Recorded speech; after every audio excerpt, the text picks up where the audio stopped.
Stillman and Company, 1025, 1063, The Game. Jake Lyman in for Jared Stillman today and joined by Teron Davenport. Yes. Should be fun. We'll be here with you the next 2 days from 2 to 6. Excited for that. Lots of Titans talk. It's also week 0 in college football. We'll talk a little bit of college football later on in the show as well. Ian Safar is here too, behind the glass, making things happen. Ian, how you doing? Good. How are you guys? Doing well. Should be a fun show today. We are going to talk a lot about the Titans pass rush here in hour number 1. We'll get into the offense in the 3 o'clock hour. Trevor Matich will join us at 4:30. And again, we'll talk some college football towards the end of the show as well. TD, happy to have you with me today. Should be fun. Should be fun. Oh, no, it will be fun. It will be fun. I'm sure listeners out there are happy to have this combo in. You don't have to worry about any, how can I say it? Any vindictive Rand Carthon slander. You don't have to worry about arrogant ignorance, as I call it, from Stillman. I love him. But, maybe tomorrow. Maybe we'll get that in the grid tomorrow. No, I don't think so. We will not be talking about presidents and vice presidents and all that kind of stuff today. No, I don't do that. Well, let's start with earlier today. You were out there, assistant coaches for the Titans. Were speaking to the media. No practice today. It seems like they're getting into more game week type routine. They're going to do Wednesday, Thursday, Friday practice leading up to Sunday's game against the Saints. But a couple of takeaways there from speaking with some of the coordinators. I think one of the first things I saw when Nick Holtz, the Titans offensive coordinator, spoke with you guys, he said that Dylan Radins and Nicholas Petit-Frere are kind of separating from the pack. And you could have seen that possibly from the Seahawks game. Jalen Duncan and John Ojukwu kind of struggled in those first couple of series. So good to see at least that the offensive line, you seem to have a set 5 there, and they're going to be able to gel heading into the regular season. Yeah, and I thought that was really important to begin to have that fall into place, because when you look at just the way the continuity impacts what these guys need to have, it's really important for that offensive line to come together quickly. Yes. And that's something I talked to Bill Callahan about, just the continuity, how everybody has to be in sync and how it works. And that's one of the things I loved about that outside zone scheme, where if you picture it, it's like synchronized swimming, because you see everybody flowing to that side wherever the run is going. And that hole pops up, that window pops up, and you would see Derrick Henry just put that foot in the ground and cut it back, and it just was beautiful how it all worked. And that's something that only comes with time spent together. So the quicker they could get this group together, the better. And that's why I think you're seeing things start to come into play. You look at last week against the Seahawks, joint practices, they were running the football well. Yep. And coincidentally, it was the right side that sprung the guys a couple times for some longer runs. And you even saw that in the 49ers game, the big run that Tony Pollard had, that was through the right side. Yep. So even though maybe you don't feel quite as good about the right side of the line, it's good that there is at least a little bit of stability there now. And you can't doubt the guy's talents. I mean, Dylan Radins, a 2nd-round pick. Nicholas Petit-Frere, a 3rd-round pick. Yeah. Both those guys have last year didn't really get the full offseason. Dylan Radins was coming back from an injury, and Nicholas Petit-Frere with the suspension wasn't working with the ones heading into the season. So it's good to see that those guys are getting to work next to each other, next to Lloyd Cushenberry, and hopefully we see that pay off once the regular season games roll around. Also today, Denard Wilson was asked about L'Jarius Sneed and Chidobe Awuzie, who we haven't seen either of them on the field since the very beginning of training camp.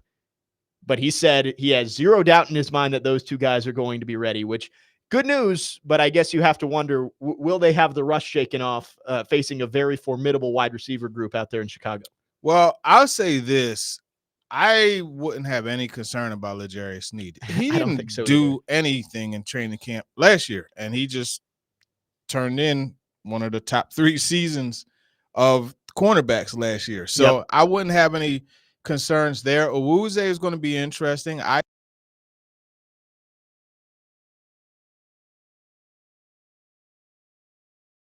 That secondary is good, though.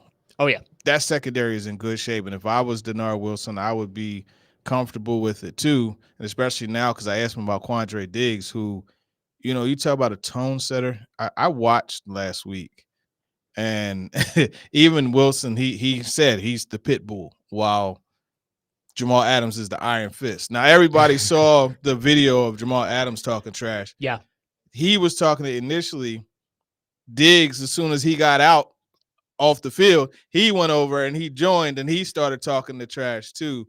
Those guys are going to be tone setters, and I'm really, really going to be watching how they work together and also how they help just be that. It's not just going to be Jeffrey Simmons barking on the field now, because those guys are going to talk too. I'm going to see Kenneth Murray too, but yeah, those guys in particular. Yeah, you got some really imposing guys, not just physically, but also they're going to talk out there with Diggs and Adams and Jeffrey Simmons and L'Jarius Sneed. He's going to come after you too. So I'm excited to see this defense at full force. That's the one thing we're not going to see in the preseason. The offense, we're seeing pretty much the group that's been out there. We saw them for a couple series against San Francisco. Brian Callahan said probably 3-ish series on Sunday in New Orleans. We're not going to see that full strength defense until Sunday in Chicago, because we're not seeing Simmons or Landry or Sneed or Awuzie. Likely, I would assume not going to see Diggs on Sunday either. Maybe probably there's a chance. You know what? I wouldn't be surprised if you do, because he did come into camp a little late. And although he is the quote-unquote starter next to Amani Hooker, I would imagine they might want to get him just a little bit more work. So, because he will not have played in any preseason games. So that is true. It's a possibility. Jamal Adams, you mentioned him too. I think that's one of the guys I'm most excited to see this year, because by bringing in Quandre Diggs, now Jamal Adams doesn't have to be a starting safety. He's a guy that you can just use as a weapon as you see fit. He's not going to play the whole game, but they're going to have packages that's going to make him play to the strengths that he has. And he has a lot of strengths. Former top 10 pick, this is a dude who can still play at an elite level. 9.5 sacks a few years ago. And he's one of those guys where you put your arm around him and you point at something and you say, just go destroy it, man. Just go wreck it.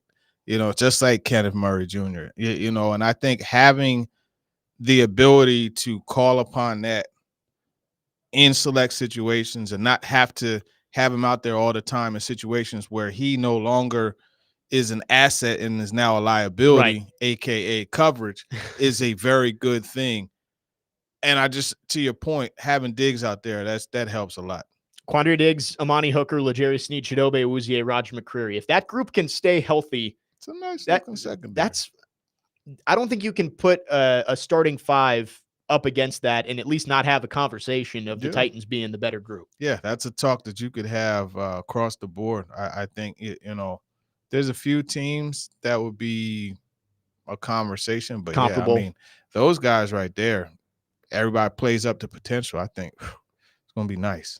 And this is a group where you have talented pieces who aren't going to see the field. Jarvis Brownlee Jr. is a guy who's gotten a lot of talk throughout the preseason as well. Elijah Molden is still a guy who can play. Yeah. It's nice in the secondary and also at wide receiver, we'll talk about a little bit later as well, that you have these guys who you feel confident in if they have to get in there, but you also don't have to have them in there as much. Right. And I think when you look at Jarvis Brownlee Jr., because we had actually a conversation in the media room today as we were going through our roster.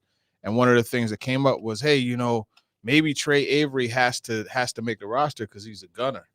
Well, guess what Jarvis Brownlee Jr. has been doing this year, this preseason. So you'll see a special teams contribution. I think you put a guy like Molden on special teams, he could double in that role also. So they'll see some time, but not as much on the defensive side. But, corners, you rotate corners. Exactly. So I look forward to seeing how that whole thing works out. I think that's going to be one of the focal points in week 1 against Chicago is how does that secondary do facing a team that is expected to be much improved, especially on the offensive side, and guys like DJ Moore and Keenan Allen and Rome Odunze up against him, I think that's going to be one of the most fun battles of week 1 across the NFL is the Titans secondary against those Chicago receivers. 615-737-1025 is our phone number. You can text or call. Our phone line's driven by WilsonCountyHyundai.com, and we'd love to hear from you throughout today's show. Any questions you may have for TD. We're going to be talking Titans most of the show today. Coming up next, we're going to talk about the edge rushers. It was a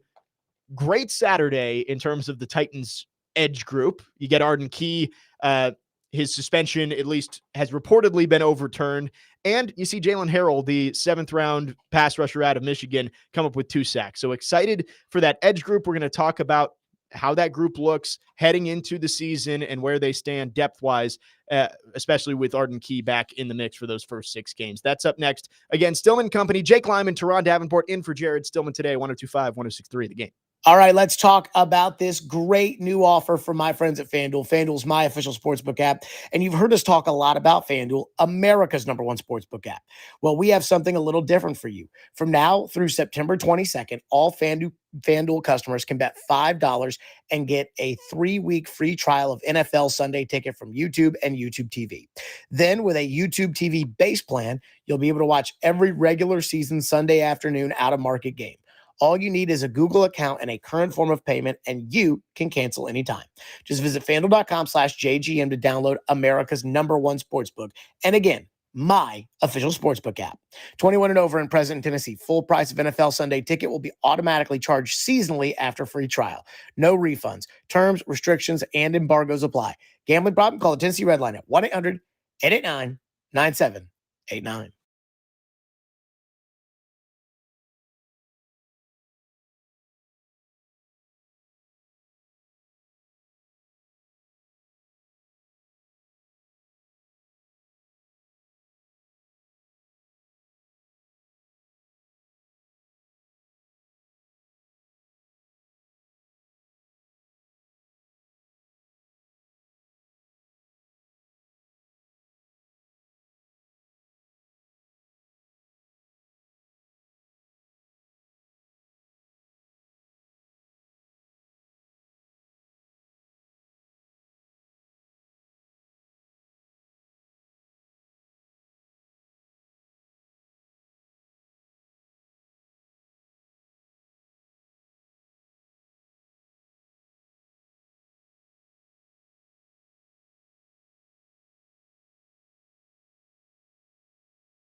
You asked the league 2 weeks away now to speed up clarification on Arden?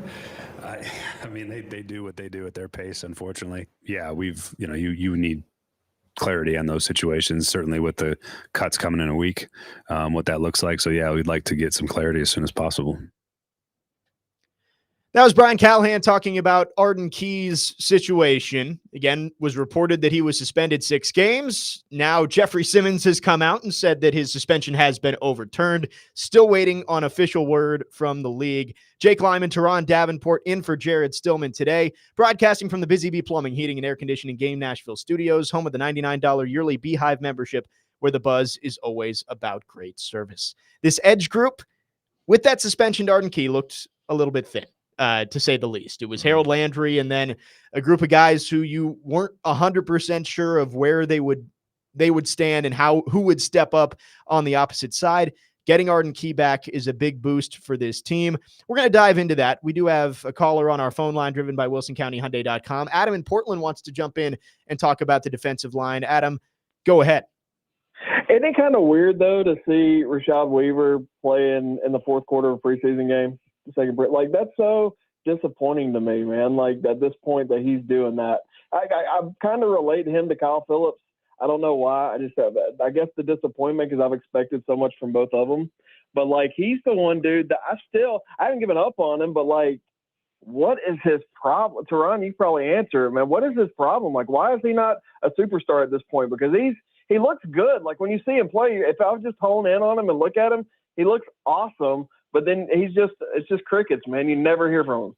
Yeah, I mean, he shows in flashes. I think playing in the fourth quarter isn't a bad thing.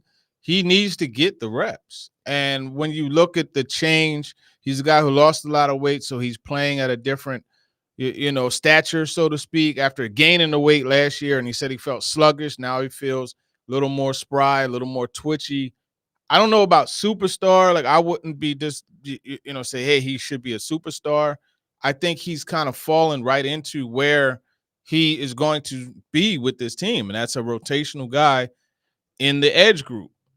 It's not a bad thing that he's playing in the fourth quarter, in my opinion. No, it's not like last year when you looked up in the Patriots game and saw Andre Dillard out there in the third quarter. Like that was kind of a cause for concern. Why is our starting left tackle playing in the third quarter of a preseason game with the 2s and 3s? But Rashad Weaver, no one expects him to be the bookend on the other end of the defensive line. He is a rotational pass rusher. He compared him to Kyle Phillips. I made a comment a couple weeks ago.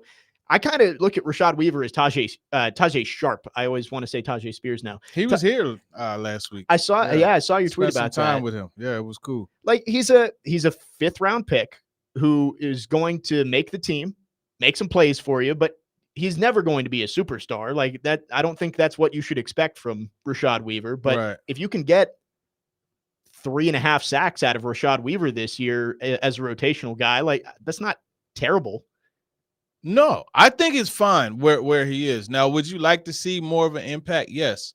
I mean, this guy that was his rookie year, I think it was. He had 6 sacks, I think it was, as a rookie. Yeah, let me see. I could double check, but I mean, you want to see, and there's promise. I mean, I remember watching him at Pitt. He and Patrick Jones, those guys were wrecking shop, man. It was a fun defense to watch. So there has been promise, but I don't think the superstar thing was ever something that was within the realms of expectation for him. 5.5 sacks in 2022 for Rashad Weaver, but 0 in 2021 and 2023. He only played 2 games in 2021, but I think you'd like to see at least him be a factor in that edge group. But I did see a question. I think it was Mike Herndon who posed it yesterday online. Would you choose Rashad Weaver or Caleb Murphy right now? And it was kind of split. It's the devil you know versus the devil you don't, I guess. Caleb Murphy, you look at his performance at Ferris State and all those sack numbers and say, hey, maybe this guy has the higher ceiling. But you kind of know more about Rashad Weaver and what you're going to get from him on a day in, day out basis. You do. And honestly, I think you could keep both of them. I did my roster prediction, as I had told you during the break, and I had both of them on the roster, and Jaylen Harrell, and when you have a rotation the way I believe they're going to, I think you need more guys. But then also the fact of the matter is Weaver and Martin can both play special teams as well, so you could keep both of them. We talked when we did the show a few months ago about how the interior defensive line had kind of conditional depth was the words that you used based on Tavondre Sweat and what he was able to bring. I think we've seen that Tavondre Sweat has lived up to expectations to this point through training camp. it feels like the edge spot has conditional depth right now based Yeah. on whether Arden Key is out there. And it seems like he's going to. It just makes you feel a lot better about Key and others rotating across from Harold Landry versus just the others. Yeah, I think it does. And then one thing that I think has hurt it, though, is Marlon Davidson getting hurt. He was kind of that next guy in after Simmons and Sebastian Joseph Day. So him not being there definitely hurts them. And remember, this is a team. Denard Wilson is going to be multiple. It's not always going to be two guys on the outside standing up rushing the passer. Yep. They're going to go hand in the dirt sometimes too.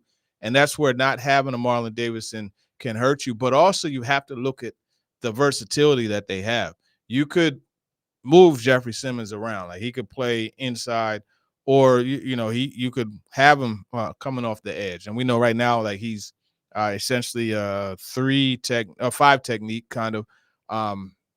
Then you also have just the ability to take Arden Key and move him inside if you want to get that different type of pass rush. That instant, that length on the interior. But another guy, Isaiah Aiton, I didn't put him on the roster, but he's an intriguing player. Yeah. And he gives you a totally different option because he's that shorter, squatty, but quick guy.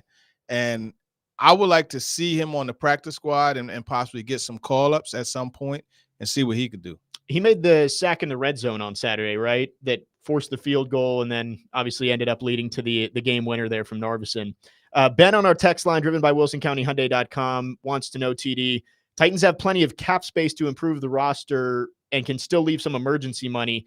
I will kind of paraphrase his question here. Are they going to wait a little bit, or do you think maybe there could be an addition on the edge? That I know Carl Lawson just signed with the Cowboys, and we've seen a couple of those guys come off the market, but do you think there's any other depth signings that could happen there to add to that room? I don't think so, but anything could change, right? When you look at the way roster cutdowns go and everything like that, and that's where a guy like Brian Gardner, who's a part of their pro personnel, Anthony Robinson, the assistant GM, these guys trust me. And also AJ Highsmith, who was an awesome addition to the scouting staff. Yeah. These guys, they have that wall set up, and they know, okay, this is what Buffalo's depth chart looks like. They have a lot of edge guys. If so-and-so gets cut, yeah, we're on it. So I wouldn't be surprised if they added somebody, but I don't think anything before roster cut down next Tuesday is going to happen. That is true. And that's something that I think a lot of fans, and I'm guilty of it myself, is you make your 53-man prediction and you're looking only at guys in your room, but the front office is looking at everybody and they're trying to get the best 53 that is available to them. So, hey, maybe X player makes the roster on the initial cut down day, but another player, John Smith over here, he's better than X player, so we're going to bring him in and then hope we can sneak the other guy through to the practice squad. And not only that is you mentioned sneaking guys through the practice squad, because that's something. There's like David Martin Robinson. I could tell you he's a player that a lot of teams are looking at. Oh yeah, including the one they just practiced against, Seattle. I'm sure, right? And so I think when you look at a guy like that, if he should break free, they're going to pounce. But in order to pounce, they have to release player 53 there. You know what I mean? Somebody else has to go. It's ever changing. I think that's the greatest way to put it. David Martin Robinson is a guy I'm sure we'll talk about throughout today and tomorrow, but that's a great example of the Titans have to be aware of the views on their players outside of their organization too, because yes, you want to sneak guys through to the practice squad, but you never know if someone else out there has their eye on one of your guys. And I think that's the conversation. I know you were on with Willie and Derek yesterday, and they asked about Malik Willis. That's probably a guy somebody's going to want to take a chance on if you let him go through waivers. Yeah, and then also having that third quarterback rule helps. Though. Yes. You know what I mean? Yes. So that does help. So a lot to be sorted out before rosters get cut down in about a week after the final preseason game, and we'll have to see what the edge group looks like. We'll talk a little bit about the depth coming up here with Jaylen Harrell. We can start right now with Harrell on Saturday. Had 2 sacks, the forced fumble. It was against backups, which you have to kind of take it with a grain of salt, that it's not like he was out there against Charles Cross and the ones for Seattle out there. But he gave Charles Cross the business in one-on-one in pass rush. Though. Really? Oh, yeah, on Wednesday. Wow. Yeah. Good example of me to pull out Charles Cross there. Yeah, it was perfect.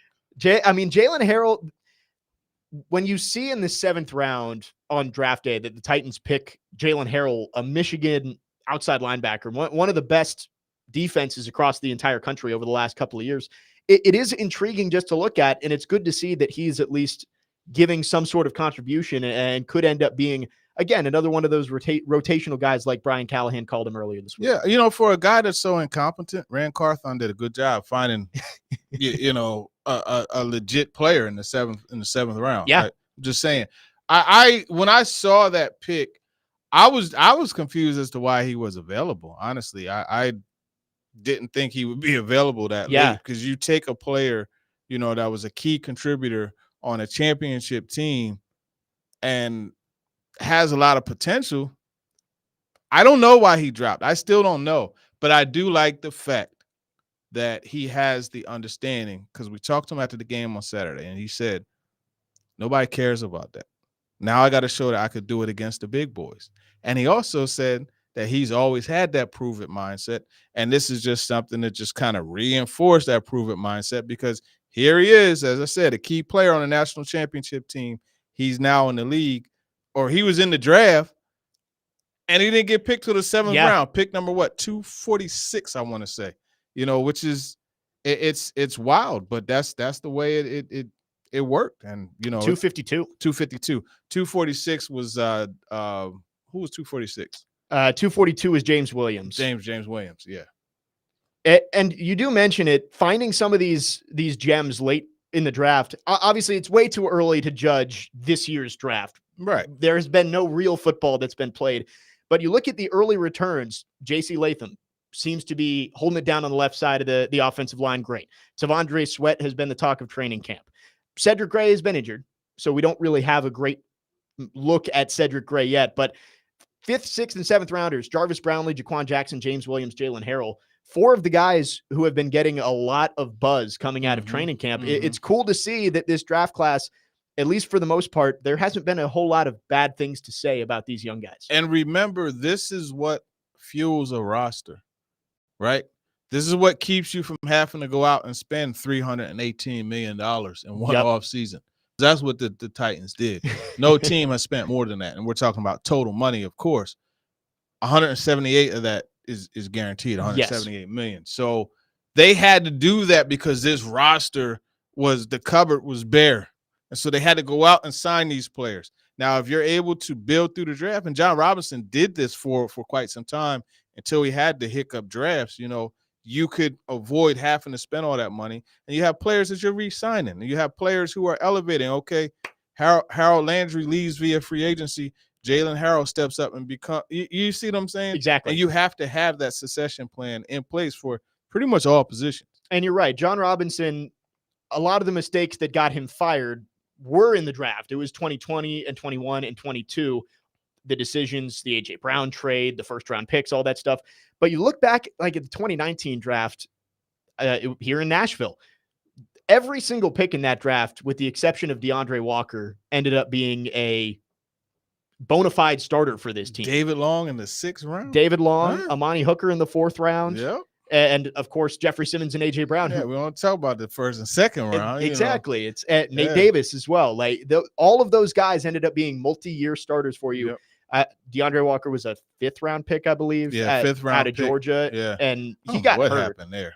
He did get hurt. I don't know. That's a strange situation. I don't know what happened. But he's the only one who didn't end up playing significant snaps for this Titans team.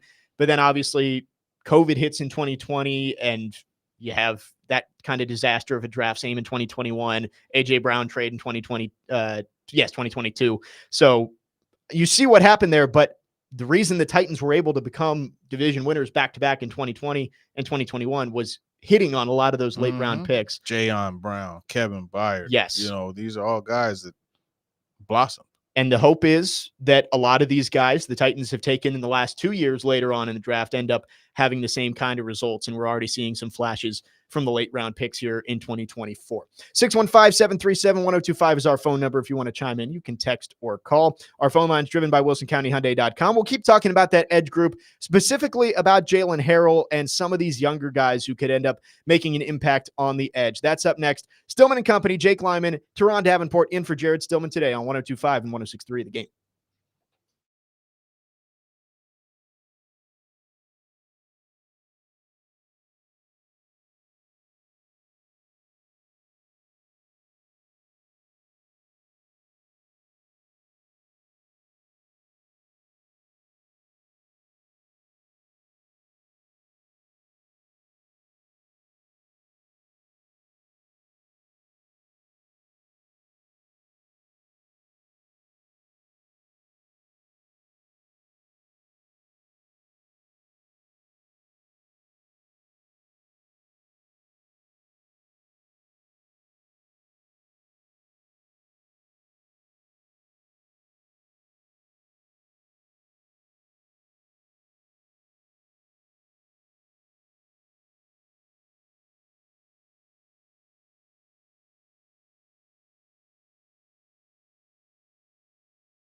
So he's got a better feel of rookies Jaylen and Isaiah in the defensive line and kind of building depth there. Yeah, I mean, building depth with those guys is always going to be important.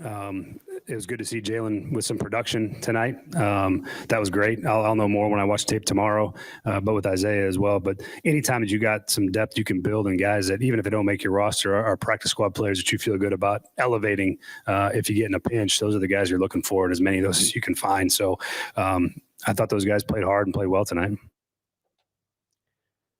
Brian Callahan talking after Saturday's game against the Seahawks about Jaylen Harrell and Isaiah Aiton and the depth that they add along that defensive line. Jake Lyman, Teron Davenport in for Jared Stillman today, Stillman and Company. We're talking about the defensive line, the edge rusher group for this Titans team, and how much improved they are over the last couple of days, just getting Arden Key back from this suspension and also seeing what some of these younger pieces can do. And two of the guys that we mentioned specifically, Jaylen Harrell and Isaiah Aiton, maybe both don't make the team initially, but both could be pieces in the future that continue to help this pass rush. Yeah, I think we talked about Aiton a bit, and I do think that he could be someone that gets the call up and has an impact. Yep. Not an impact. Let me correct myself. That has an opportunity to show what he could do. I'll put it that way better. Who was the other guy you mentioned? Jaylen Harrell. Yeah, and Jaylen Harrell, at this point, he's not someone that I consider to – he's someone I believe will be a player that, even though he was playing against second and third team guys, he dominated. Like, you look at the first pass rush he had, like, he took the guy and he folded him and then knocked the ball out of the court. His second, rather. His first was a sack. Then he had where he forced a fumble. And that's what you want to see. It's just like when you're scouting or evaluating a smaller school guy. you want to see, like Andrew Rupchich. You watch Cal State Fullerton, you're going to be like, that dude is the Incredible He's a Hulk. man among boys. You know what I Yeah. mean? That's what you want to see, and that's one way to kind of equalize it and balance things out. I think in the preseason, like, you don't have to be a football guru genius to be able to see who jumps out at you when watching the game. Mhm. And I think everybody's kind of seen Chance Campbell, who seems to always just be around the football.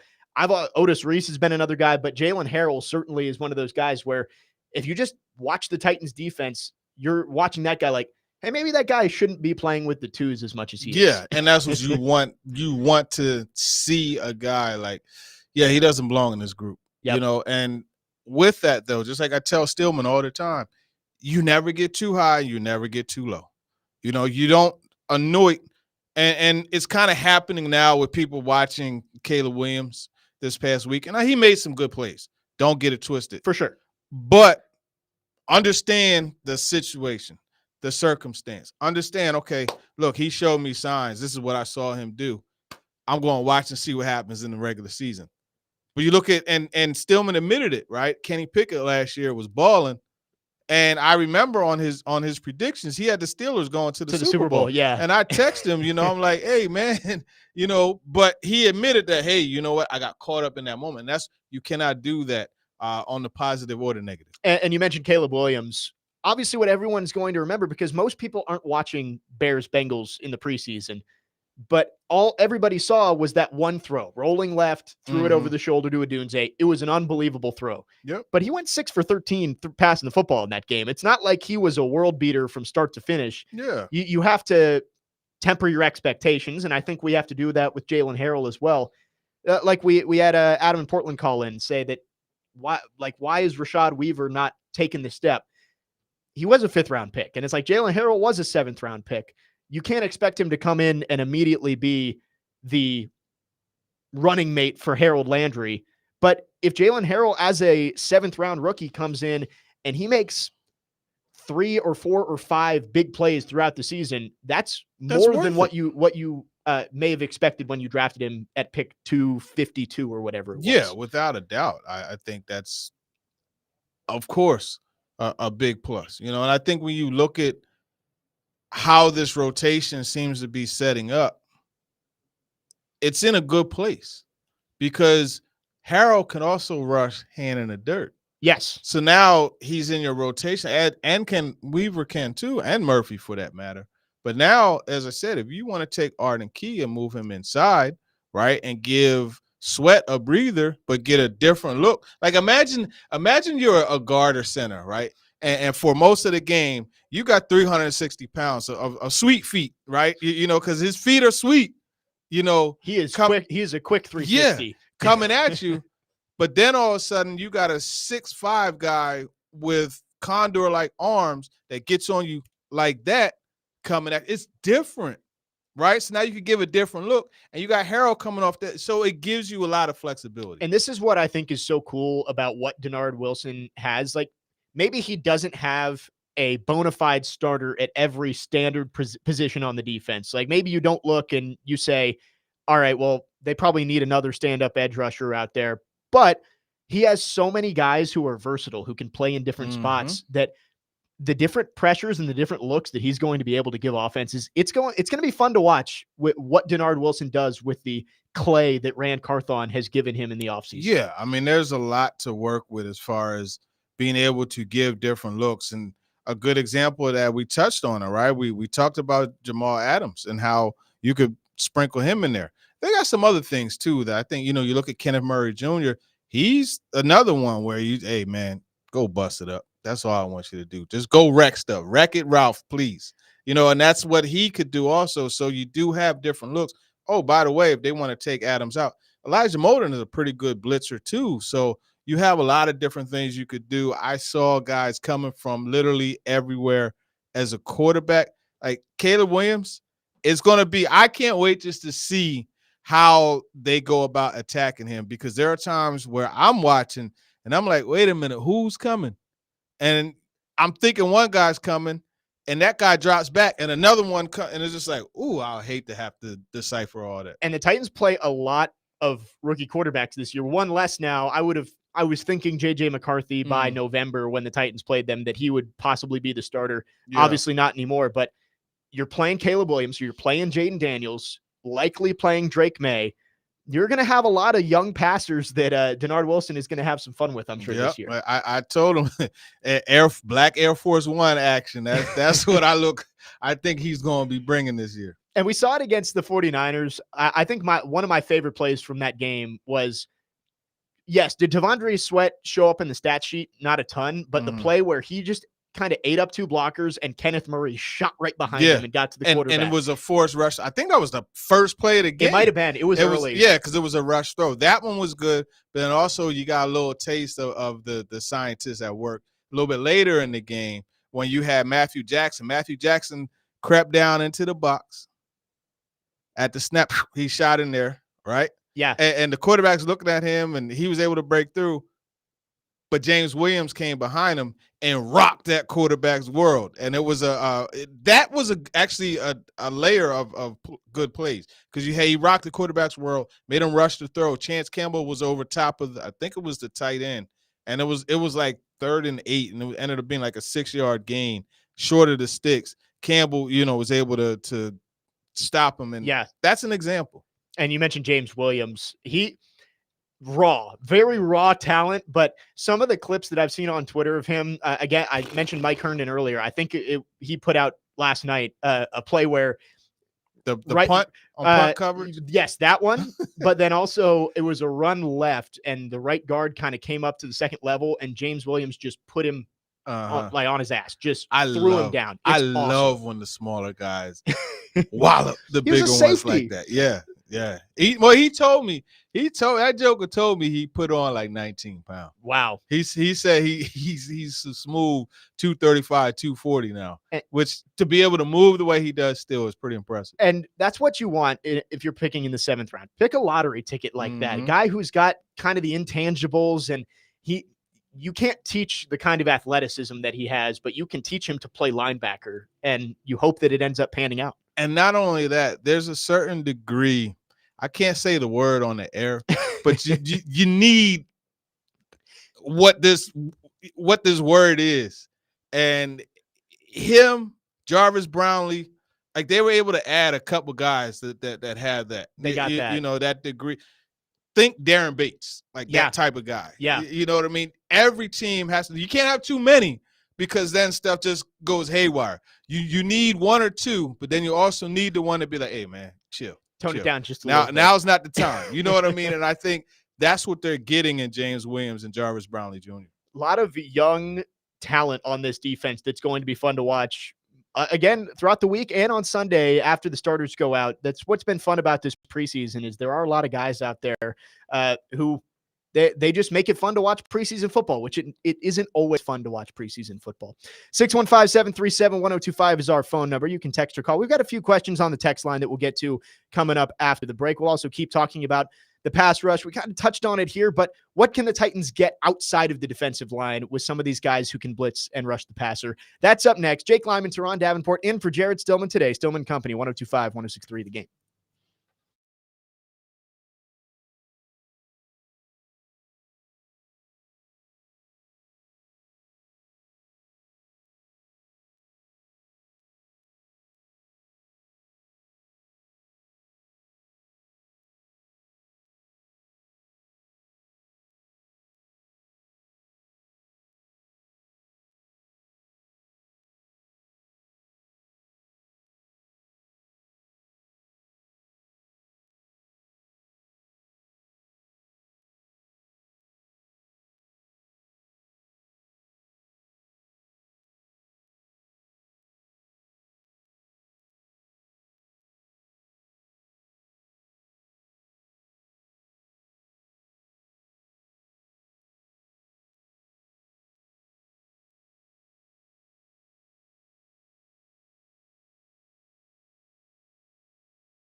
Stillman and Company, 102.5, 106.3 The Game. Jake Lyman, Teron Davenport. We're in for Jared today and tomorrow from 2 to 6. You can join in the conversation, 615-737-1025. Our phone line's driven by WilsonCountyHyundai.com. We spent most of hour number one talking about the pass rush group and some of these young, raw athletic defenders that the Titans have brought into this Denard Wilson defense. But we got a few questions on our text line, so let's get to those before the end of hour number one. Ben on our text line, TD, wants to know guys that you want to be on the team that you think the Titans actually can pass through to the practice squad. So maybe don't make the 53, but you think can slip through waivers. Yeah, you always have Mason Kinsey. He's one. I think Otis Reese. That one, when I was doing my roster project, that was a tough one. Linebacker's a tough position right now. Right. I'm like, Otis Reese, Chance Campbell, Otis Reese, Chance. I don't know who to. Yeah. So that's, Otis Reese or Chance Campbell working through here. Defensive line, Quentin Bohanna is an interesting one. He had a couple reps during team period on Thursday that I was like, let's see what he does in the game. He's another one. I think offensively, yeah, there's not really much on the line.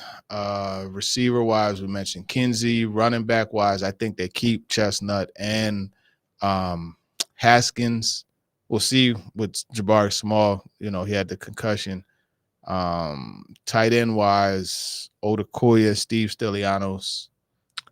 Does Odakoya still have the exemption? Yeah, that he can be on the roster. Is it the international? Squad. Whatever it is. I think he has one more. This is the final year. A lot of good play, and it's a good problem to have. Absolutely, to have guys that you really want to hold on to, that you're worried other teams are going to take. I wonder if somebody does this. I'd love to see every year around roster cutdown days the percentage of your 90-man roster who ends up on somebody's 53, whether it's yours or somebody else's, because that it does kind of show you who had the deepest roster and the toughest decisions heading into the regular season. Yeah, it absolutely shows you who has a deep roster. And I think, teams actually know that, and then they end up really looking at, like the 49ers, for example. Exactly. Their roster is one that, and it used to be Seattle also. Their rosters will be one of, all right, we got to keep an eye on, because we know somebody good is going to shake. Who's free. number 54 in San Francisco? Like, who's the 54th guy who Yeah. they really wanted to keep but couldn't? Yep. Because it is true. It's the more top-end talent you have, usually the depth is a little bit better behind it, or the less depth that you can actually keep. And San Francisco has definitely been one of the better built rosters over the last few years. Speaking of guys that we want to keep on the practice squad, a lot's been made about Braden Narveson this week after making 3 fourth-quarter kicks from 59 in the game winner. With room to spare, the 59er Yeah, now. 65 maybe, that might have been good for him. Man, yeah, he might have been pushing the record. Now, Nick Folk, he missed 2 kicks last year, all of last year, I think. Mm-hmm. So he is going to be the kicker. Yeah. Do you think Braden Narveson could slip through to the practice squad, that they could hold on, develop him, and then maybe he's the successor when Nick Folk inevitably retires in the next couple of seasons? I'm going to tell you what's going to happen if they do get him on the practice squad. Kicker somewhere is going to get hurt. Team's going to need somebody. Yeah. That 59-yarder is still going to be on tape. And the Barry Gardners, the Barry Gardners of the NFL are going to say, I remember he had that. We need a kicker. Let's go get that guy. It's what happens. And that's why they tried to keep the LSU kicker, Cade. Yes. Cade York. They tried to keep him on the practice Browns. squad. Right. And somebody got hurt, and I think he went to the Giants, I want to say. That might be right. Yeah, but because he was a 4th-round pick or something coming out. That dude was a monster at LSU. You know what I mean? And he got the yips, at Cleveland, and then they cut him. And I swear that happens with kickers so much. Like, that's why I never draft a kicker. Like, who have probably been the 2 best college kickers in the last 15 years? Roberto Aguayo, Rodrigo Blankenship. Neither of them made it more than 3 years in the league? Yeah. Aguayo was a 3rd-round pick, wasn't he? Yeah, he was a 3rd-round pick. Or maybe even second. Maybe even second. I'll tell you, my favorite kicker, though, is Dustin Hopkins, man. I used to love that dude coming out of Florida State. The Golden Cleat Award winner. Yeah. But I think Aguero was a second round pick, was he not? Let me see. I Bring think- up the Wikipedia page. Yeah. Here. He was a second round pick, Yeah. 59th overall. And I don't know if he even made it.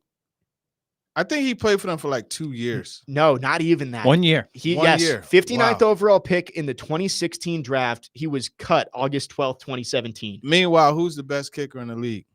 Justin Tucker. Shout out Robbie. Dang, how did I forget his name? What's the Joe Douglas? Excuse me. Oh, yes. Shout out Joe Douglas. He's the one that brought Justin Tucker in from Texas. Wow. Yep, and Tucker beat out the kicker that was there.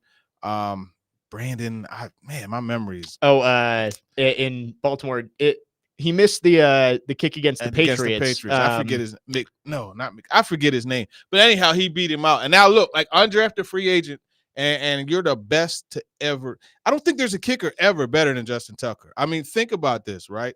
All you have to do, you get the ball to the opponent's 35-yard line, you could automatically almost promise 3 points of going on the board. Yep. I'm going to tell you something about Justin Tucker, and I know it's off track here, but I saw this dude kick 70-yarders in practice, man. I don't doubt it. I mean, and the ball, when he would kick it, you hear it in person, it sounds like a 12 gauge went off, man. Like Ryan Stonehouse punching. Yeah, not to like really pump a guy up, but man, like that dude he's the truth. Billy Undrafted Cundiff free is the agent. name we were Billy thinking Cundiff. of. Yes. Funny story about Justin Tucker. We're going to get into a pseudo fantasy football discussion. It's not really. I draft him every year. My I mom. draft him every year. My mom refuses to let Justin Tucker go anywhere else. Mhm. So I will joke with her like, "Hey, I'm going to take him in the second round just to spite you," and she will take Justin Tucker in the second round. Man, you tell your mom that she and we share a brain. I've had Justin Tucker on my roster since 2017, baby. I mean, Try to tell you. In the real draft, not a fantasy draft, knowing what you know about Justin Tucker, where would you draft him? Third round. Third round? I would draft him third round. yeah. Like what's If the I value knew, for a look, put it kicker? this way: if I knew that he would be, hindsight is always 20/20. If I knew what he could be, If you knew now and he was coming out of the draft, where would he get picked? Oh, wow, Knowing what that's you a know good now about question. Justin Tucker. you always had that degree of doubt. I think he would. I would probably go, and it obviously depends on my roster, but I would probably go. If it's not guaranteed, I'd probably go like 4th, 5th round. Just knowing that, hey, he could end up like Blankenship. I'd probably go 4th. Well, what or if you 5th knew round. what you know now about him? If I knew for a fact that he was going to be this Justin Tucker that we're seeing now, Yeah. give me. I might even go second round. I ain't gonna lie, Which is crazy that Roberto Aguayo got picked in the second round and you didn't know. and you didn't know. You didn't know. I'm But just saying, like if that- you knew what Justin Tucker was going to become, the best kicker maybe ever, what is the value on that in a draft right now? think about that. I would say second round. 10 years locked in your best kicker? This dude single-handedly accounts for at least 3 points a game. Think about that. That is a very good question of if you know you can get the best kicker of all time, guaranteed, where does he go in the draft? I don't think he's a first round pick, but you can make an argument for the second round. Yeah, you can definitely make an argument for the second round. And you look, so last year he was 86%. He was 96% in 2019. I mean, like you're talking about a dude that like Automatic. man, and folks, I apologize for making this thing off course, but like I'm the biggest Justin. Well, your mom and I are. Yeah, my mom and Teron and the Davenport. Ravens special teams coach are probably the biggest advocates of Justin Justin Tucker. Tucker. His you guys make up his fan club. I mean, the dude kicked it. Look, 2021, a 66-yarder. Josh on our text line says late in the first round, if he knew what he knows now about Justin Tucker, I ain't mad at Josh. if you don't have to worry about kicker, like you feel 100% solid at Best kicker in the league for 10 years. for 10 to 15 years, there's a lot of value in that. Yeah, That's a lot of value. That's a really good question. If you have thoughts on it, chime in on our text line, 615-737-1025. We started talking about Braden Narvison and what the Titans might do with him after such a big outing against Seattle on Saturday. Probably not going to make the 53. I mean, almost certainly not going to make the 53. You hope you can get him to a practice squad, but Yeah. kicker's just so hard to find, as we know here in Yeah. Nashville. And side note, Justin Tucker's a darn good opera singer too. Really? Yes, very good The opera more singer. you know. Professionally opera. He sang in opera in Baltimore a few times. How does this not get brought up on broadcast more often? Hey, I'm not covering them I'm anymore.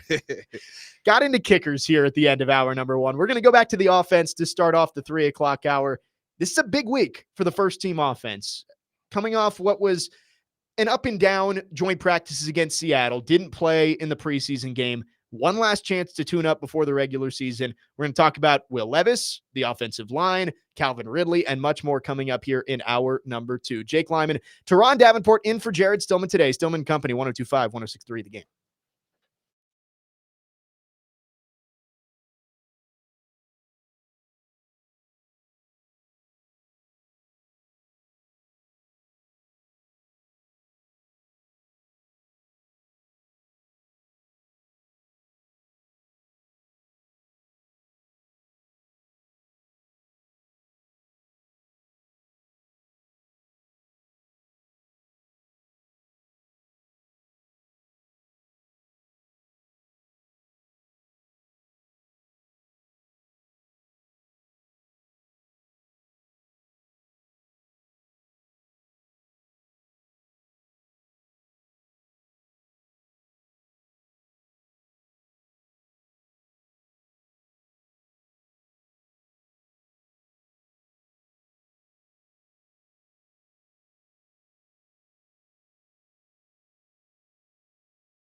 Stillman and Company, hour number 2 here on this Tuesday afternoon. Jake Lyman, Teron Davenport in for Jared Stillman today on 102.5 and 106.3 The Game. We're broadcasting live from the Busy Bee Plumbing, Heating, and Air Conditioning Game Nashville studios, home of the $99 yearly Beehive membership, where the buzz is always about great service. Lots of defensive talk in hour number 1. We did get into kickers towards the end of our first hour, talking about Justin Tucker and knowing what he is now, whether you would take him in the first round or second round or whatever it is. Michael and Madison on our text line asked a similar question. If you could guarantee a punter would pin your opponent inside the 5-yard line every single time he kicked the ball, no matter where on the field, how high does he go in the draft? I thought this was pretty funny. Well, I tell you what, Dean Pease once called Brett Kern the defensive MVP. And Stonehouse is probably similar too. Stonehouse didn't do it. 17, the backup punter. He punted today while Cole Anderson was speaking. Yeah. And Cole Anderson's mind just went completely from the question. He looked at that punt. But that Stonehouse, he's another one. Like I said, Justin Tucker, his sound like a rifle. Yeah. Yeah. Same with Stonehouse. This is interesting just because, the kickers and punters don't get valued very often. It's rare that you see one even get drafted. Usually it's 1, maybe 2 throughout the entire draft. But if you could guarantee that you're getting the best kicker or the best punter, now you have to ask the question of how much value does that bring? Yeah. We will move on here, though. But if you have thoughts on this, you can text or call 615-737-1025. Our phone line's driven by WilsonCountyHyundai.com. We're going to talk some offense here in hour number 2. It's an important week, TD, for this first-team offense. They had the joint practices last week. There were some hiccups against Seattle. Didn't play in the preseason game. But now, like the coaches said this morning, you're getting into that game week routine. Practice Wednesday, Thursday, Friday, game on Sunday. How important is this for this first-team offense to iron out some of those wrinkles that they've had in the last couple of weeks and have a productive game against the Saints in those 3-ish series? We'll see them. Yeah, it's really important. In fact, I wouldn't be surprised. Like, if they have a really good drive, that first drive, I wouldn't be surprised if Callahan's like, that's it. You know what I mean? Because you want to end on a good note. You know what I mean? I agree. You want to end on a good note. Momentum is truly a thing, and that's something that they could carry into the following week of practices, which could then carry into the game. That's one of the things Mike Vrabel used to always talk about was stacking days, so to speak, and how momentum can be carried over. I believe in that also. So yes, I would imagine they do need to iron out the wrinkles. I would, if I'm Callahan and Nick Holtz, I'm absolutely dialing up a couple deep shots, right, to Calvin Ridley to try to get him set up, double move, something to get him free and clear so that they can make that connection. Not to say that their confidence is down, but it's always good to be able to execute something that you've been working on so hard. I was about to say, that is the one thing I want from Nick Holtz and Brian Callahan on Sunday is just one deep shot to Calvin Ridley.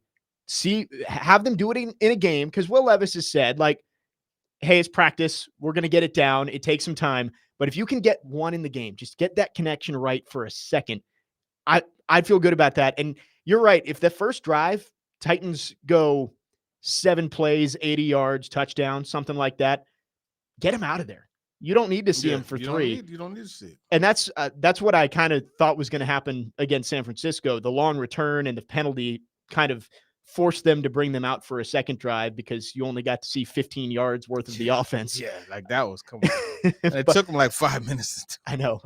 It took 8 plays or something to go 15 yards, but not literally 5 minutes. But it took them a while. They got the touchdown. That's all that matters. Yeah. We'll keep talking about this. We do have Chris on our phone line, driven by WilsonCountyHyundai.com, wants to talk about that Justin Tucker conversation that we just had about his value to a team and what he's done for the Ravens. Chris, how's it going today? It's going good, guys. Enjoy the talk. I'm an old special teams coach, so. Oh, I love it. Okay.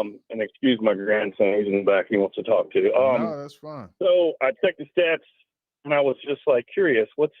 According to what I'm looking at the stats, it's 20 points a game. 20 points a game Justin Tucker averages over his career. On fantasy, 20 points. Yeah, listen. That's crazy. I'm telling you.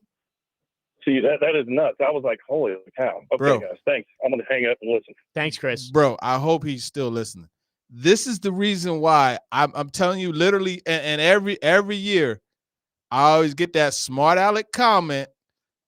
A kicker? Yes, a kicker, because he gives me points. Justin Tucker, I'm telling you, man, this dude he's money. And Harbaugh has so much confidence to allow him. He's made 85 50-plus yard field goal attempts in his career. 85. And made 58 of them.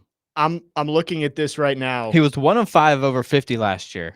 So are we worried about a little bit of a fall off from Justin Tucker? I'm still drafting him. He's 30. He just finished 34 year. He's 34. So I guess he'll be 35 this upcoming season. Yeah, I'm still drafting him. Well, you look at it. He's 470 extra point attempts. He's only missed 6 in his entire career. And under 50 yards, he has attempted just over 350 field goals from inside 50 yards. He has missed 16 of them in his entire career. That is unbelievable. That's like 96%, somewhere in there. 16 out of 350. I mean, That's, for his career, he's 90.2 for his entire career in field goal percentage. He has never missed from inside 30 yards. 106 for 106, which, again, as an NFL kicker, you're not expected to miss from 29 and in. But to not even have one mistake or even a block or something like that where something goes wrong, to go 106 for 106, it's tough to do anything 106 times straight. So, no doubt.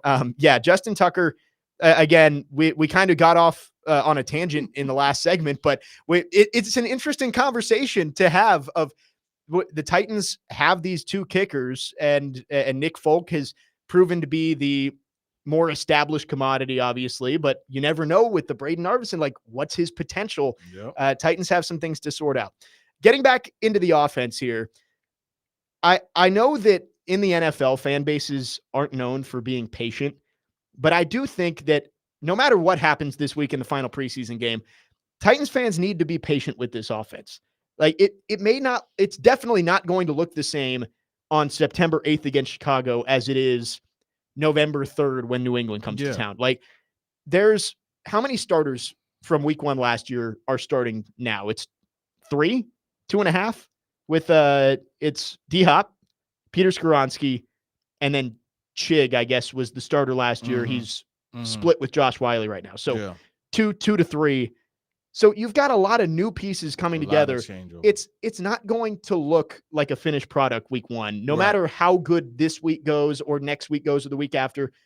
The hope is that November and December, they've gelled and they're playing their best football at that point. Yeah, and you even want them to gel sooner than that. I think the first couple games now, ironically, they're going against 2 really, really good defenses the first 2 weeks of the season. So, again, as you mentioned, you take that into consideration. Context is always critical when you're looking at something, and it has to apply here. So then you look at week 3. Week 3, I want to say, is Packers, right? Another solid defense. And you got the Dolphins. I think coming out of the bye week is going to be a really good opportunity to see where this offense is. And Will Levis, although he had some good moments and bad moments last year, he's still ascending also. And as I asked Nick Holtz today about how they're going about that standard order of operations, making sure that they have the concepts that he loves up, the ones that he doesn't really feel as good about a particular week down, so on and so forth. That's another relationship that still has to develop to the point where where Ryan Tannehill and Coach Arthur Smith were, where they were in lockstep, and every week you knew the game plan was going to be right and they were going to attack from the right angle. And it is kind of disappointing for the Titans that as they're sorting this out, they're playing probably the toughest stretch of their season. The first 7 games, you could say that the Colts and the Bears are probably even to maybe the Titans, or the Titans aren't favored against the Bears, but you could make an argument that that's a tight one. But they're going to be underdogs against the Jets and the Packers and the Dolphins, and then they're going on the road, Buffalo and Detroit, I think, at the end of that stretch. So they could mess around and be underdogs for the first 7 games. Yeah. You could be 2-5 after the first 7 games, because not only are you still sorting out some of the issues that you're going to have with the new system and all this new personnel, but you also are playing really tough teams. The back end of the schedule, that's why I'm saying let's be patient here. If the Titans start maybe not 2-5, but if you're 3-4 and it's not looking smooth, don't panic, because it's going to get better and you're going to see some easier secondaries for this team to work Stay against. the course. As my folks back in Philly would say in regards to basketball, trust the process. And I know it's tough because as a lifelong Titans fan, I'm with you guys. My entire life, you live and die by what happens on that Sunday. And it's like, if the Titans lose to the Bears on September 8th, cancel the season. It's over. But you gotta stay the course. Trust the process. Trust the process. We'll keep talking about the offense coming up next. What do we want to see from Will Levis this Sunday? We haven't seen him it'll be over 2 weeks on the field. And again, there were some of those issues in that joint practices against the Seahawks where things didn't look quite as smooth. What do we want to see from Will Levis against the Saints coming up on Sunday in that limited work to make you feel good heading into that game against Chicago? That's up next. Jake Lyman, Teron Davenport filling in for Jared Stillman today. Stillman & Company, 102.5, 106.3 The Game.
Last year, you come in as a rookie, you make some splashes, you make waves. We love some of the stuff you did.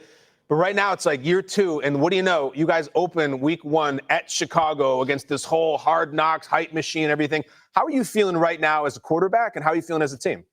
I'm excited. I mean, these past few weeks of camp, I feel like we've really just kept our nose down to the grindstone and have improved in so many important areas. And a couple preseason games, there's been some guys that have gone out there and done some really, really good things and earned some opportunities for themselves. And I think that we're going to get some opportunities as the starters to go out there in New Orleans and get some more reps together, which is going to be really important. So we'll see how the week goes. And I'm excited to finish off the rest of this kind of preseason run and dive into the regular season. You know, Chicago, I know that they're going to be ready for us and they're going to be jumping that first game of the season. Like you said, the hype around them with Hard Knocks and all that, we're going to lean into it. And I know we're excited to go out there and just do our best to get our season started off on the right note. I need to go back and watch the Hard Knocks. I haven't gotten started on it yet, but it will be fun to watch that leading up to week 1.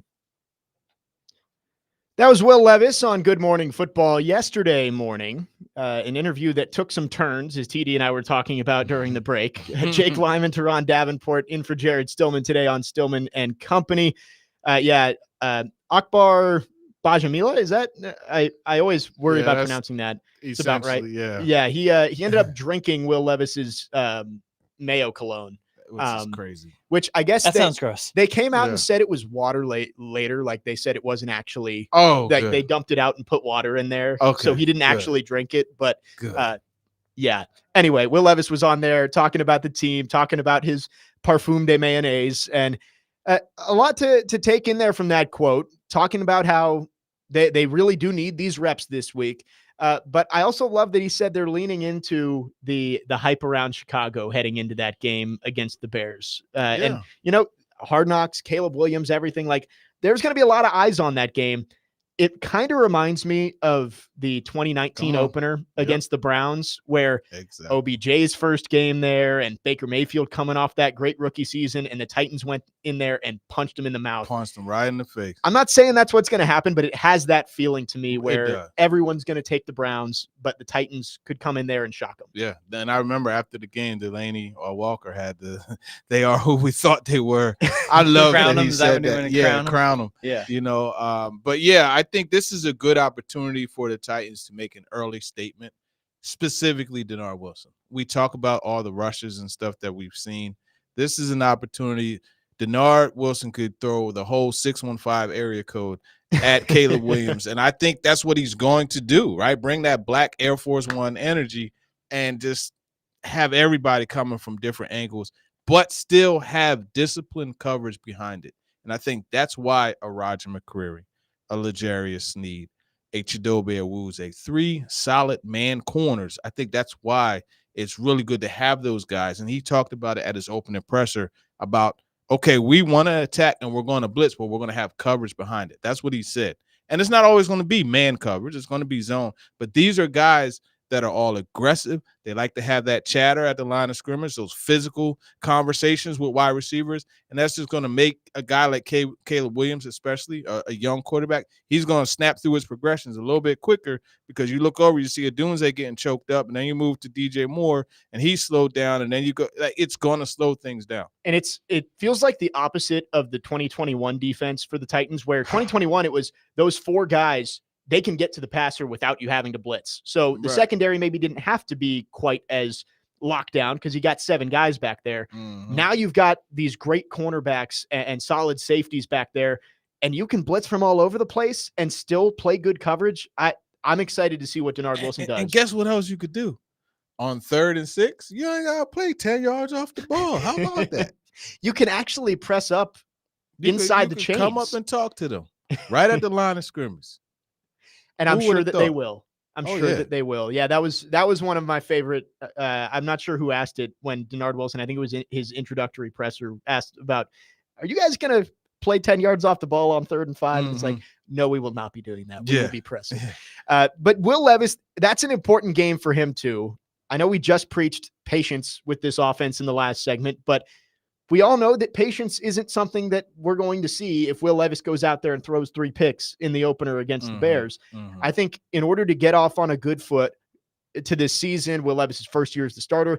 He's got to have a solid performance against Chicago. And I think that starts with, like we said, building this confidence this week. And in those couple of series, we'll see him on Sunday. And here's the thing with Will Levis. That young man doesn't lack confidence. No, he does not. And that's one of the things when I asked Nick Holtz today, hey, what makes you think Will Levis is that guy for you? And he mentioned that intercept. Like, that's one of the ones where you don't even say anything as a coach. You just take your hat, you throw it down on the ground, you put your hands on your hip, and you lean in and you just look at him. You don't got to say anything because he knows, right? It was that bad of a throw. But what did he do? He turned around and bounced back from it. And those are the types of things that let you know a guy is confident, right? And then he also talked about how Levis is able to not give him any BS about what happened. He come back and he'll tell him, hey, look, this is what happened. And Nick Holtz would be like, you know what? You're right. Yeah. Those are good things for a player's confidence. So I think the confidence perspective is done. Will Levis has to understand and release that Maverick style, balance it, that Maverick style of play. Whereas like you take those shots, whether it be a physical shot from a defender or a shot fitting the ball in, but other times you don't. And that's going to be the real magic for him, being able to balance that out. A little bit of controlled aggression instead of just being 100%. We're chucking it around the yard all day. Mm-hmm. Make sure you kind of know where you're going. And I think that is a huge thing with Will Levis that makes you feel like he might be different than some of the previous quarterbacks we've seen here. Like Marcus Mariota, it felt late in his tenure that he was kind of scared to throw a pick. Like that, he would hold the ball and take a sack. One of his last games as starter was that Ravens game where he got sacked 1,000 times. It was 19-0. They got shut out. Yes. That was his last. Was that his last full game as the starter? I think it was. Was that the week before the Denver game? I think it was Falcons where he looked pretty good in Atlanta. Yeah. Then Ravens game, they got shut out. He got sacked like 9 times. And then on the Denver. road in Denver. Yeah. So that's what you felt like with Marcus Mariota. With Will Levis, like look back at the Dolphins game last year. He threw a pretty egregious, like pretty similar to Daniel Jones' pick over the weekend where you just laid it right in his breadbasket and let him walk in for a touchdown. Yep. And then came back and led them back from 17 points down or whatever it was in the final quarter. So that is something that you like to see from Will Levis is maybe his confidence gets shaken early. It's going to be a raucous crowd in Chicago September 8th. Maybe you come out a little bit not shaky, not quite what you expected coming out. He's going to bounce back. Yeah, he relishes that. He's not going to lose confidence. Thing. And I'll tell you where I was sold on that mindset of him being able to thrive in whatever.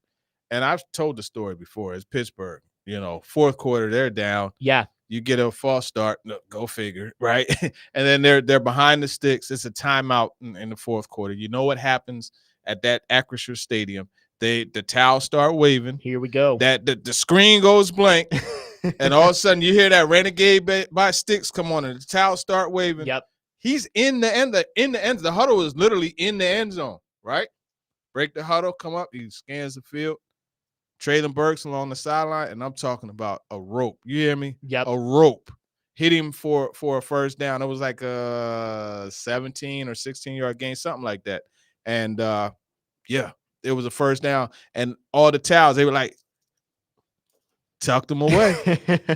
That made me like, you know what? This dude, he's kind of cold, man. We talked about this a few months ago, too, that the Falcons game and the Dolphins game get the most talk about Will Levis. But I'm with you. The Steelers game was when I became sold on Will Levis possibly being the future and be like, all right, this guy might have something because that was a short week. You're coming off an unbelievable debut where a letdown is kind of inevitable. You're not going to throw for 4 touchdowns every single game. Right. And you're playing in one of the toughest night game environments in the NFL. And man, he didn't look scared at all. Yeah, no, he didn't look scared. But then here's the thing. There's a yang always to the yin.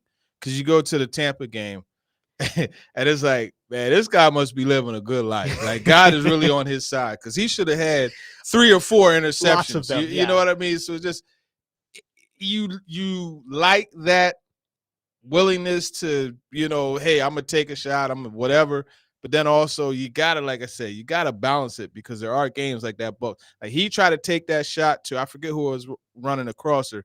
Levante David dropped back and they hit him in a bad spot right in the hands and he dropped it. You know what I mean? And that was an example of some of the throws you can't have. Which is it makes it so weird with, and I don't want to get into the national media's narrative with the Titans too much, but it is weird that the national media doesn't seem to think Will Levis is all that good, even though his 3 best games were probably the most watched games of his career. It was his debut, and his 2 primetime games were the games where he looked the best. It was all the noon kickoff games that were just buried underneath a bunch of others that he didn't look very good. Yeah. So I don't know what the reason for that would be, but Will Levis, there's a lot of pressure on him heading into that week 1 game against Chicago, but the good news is, like we said, he's not going to be rattled if things don't start out the way he hopes they do on September 8th. Yeah. Tune into the Chase and Big Joe show tomorrow from 9 to 11 a.m. for your chance to win tickets to see Sammy Hagar at Bridgestone Arena on August 28th. The contest is presented by Green Trees. You can text or call us 615-737-1025. We want to hear from you. When we come back, we're going to dive into the offensive line a little bit. It seems like the starting 5 is solidified heading into the final week of the preseason. What does it look like behind that, though? There were some issues against Seattle on Saturday. We'll talk about that next. Jake Lyman, Teron Davenport, in for Jared Stillman. Stillman Company, 102.5, 106.3, The Game.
Stillman and Company, 102.5, 106.3 The Game. Jake Lyman, Teron Davenport in for Jared Stillman today.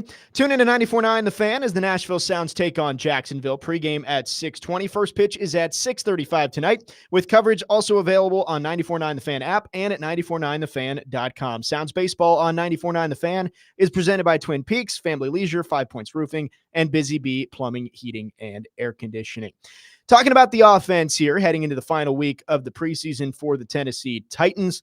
Will Levis getting a lot of the eyeballs this week. Looks like the starting offense going to get 3-ish series is what Brian Callahan said.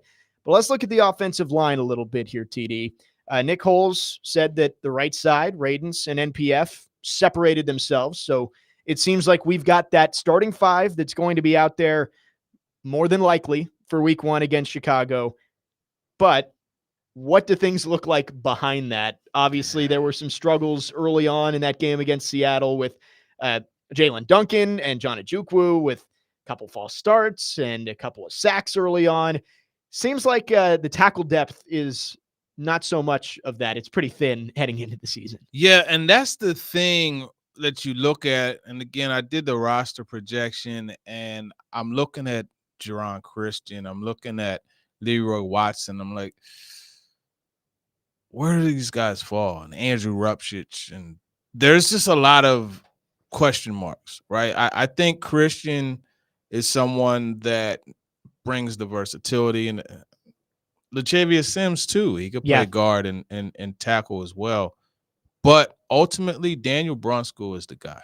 Really? Because he's what you call a piano man.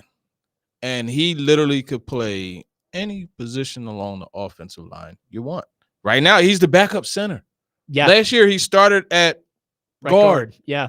Before that, for the 49ers, he started almost a season's worth at tackle. He could do all of that for you. So I think, he's on the roster. But then it comes into, okay, who's going to be your third tight end, jumbo tight end, third tackle, right? When you want to go in that package. John Ojukwu comes to mind. But then it's like, man, OJ, you had some struggles. So it's like, do you put him on the roster? So there's so many different angles. You want to look at it from a versatility standpoint. Brunskill, you want to look at it from, a guy who could come in and give you that third tackle. Ojukwu, like how do you, and I know he's a guy that they had in mind at one time as being that third tackle. I don't know what they do. I put mine in. I think Andrew Rupchich makes it because he's another one to play guard and tackle too. But I think he solidified himself. Sadiq Charles retiring was a wonderful thing for Andrew Rupchich. Threw a wrench in a lot of the Titans' plans, but obviously one door closes, another one opens for Andrew Rupchich. You mentioned Daniel Brunskill, and I've seen some talk about him possibly getting cut, and that never made sense to me. He's a Rand Carthon guy, and again, he's a Swiss Army knife. He can play any spot on the offensive line, which when your offensive line is kind of as thin as it is, and you don't have really at any position, you don't have a backup that you feel great about. He's a guy who can slot in anywhere and at least give you a Band-Aid that hopefully won't, is at least a little bit reliable. Yeah, and I think that's the key. He has starts at all positions. That's the key, and he's the guy you see at center. He was holding things down, with that second group at center. Corey Levin, I think he's gone. I do. I think Brunskill's existence and versatility is going to keep Corey Levin off the 53-man. Yep. But it really comes down to the tackle, just to bring it back home. What do you do? Is it Ojukwu? Is it Simmons?